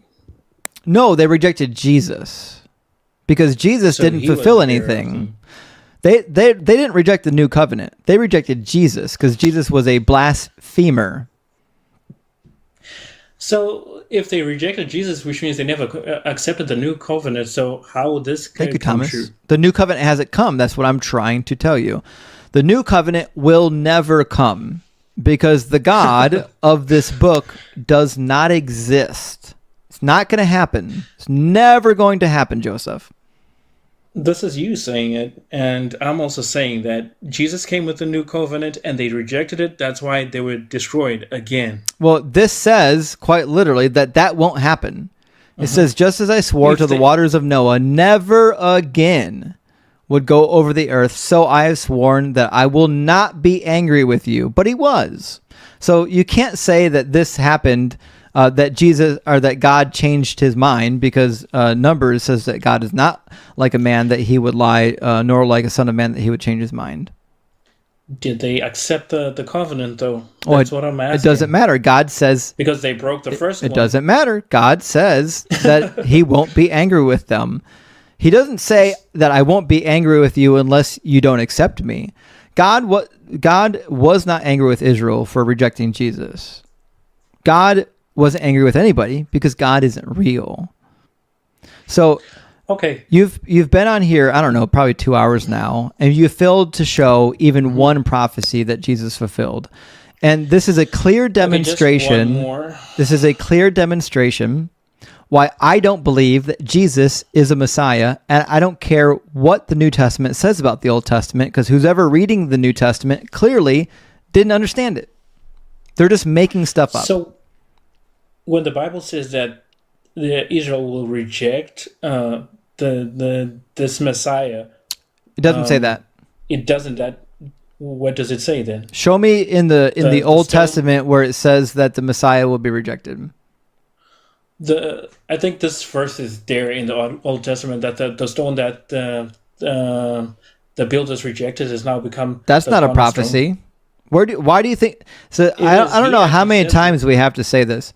Just because something is said in the Old Testament that somebody in the New Testament called a prophecy doesn't make it a prophecy. We've already gone over the actual genre of prophecy and what makes a prophecy a prophecy. It's not a prophecy just because somebody in your favorite book said so.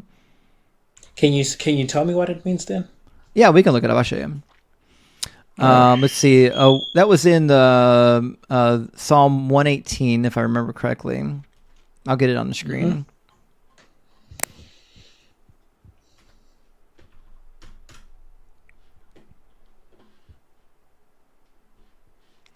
All right, so it's a song of victory.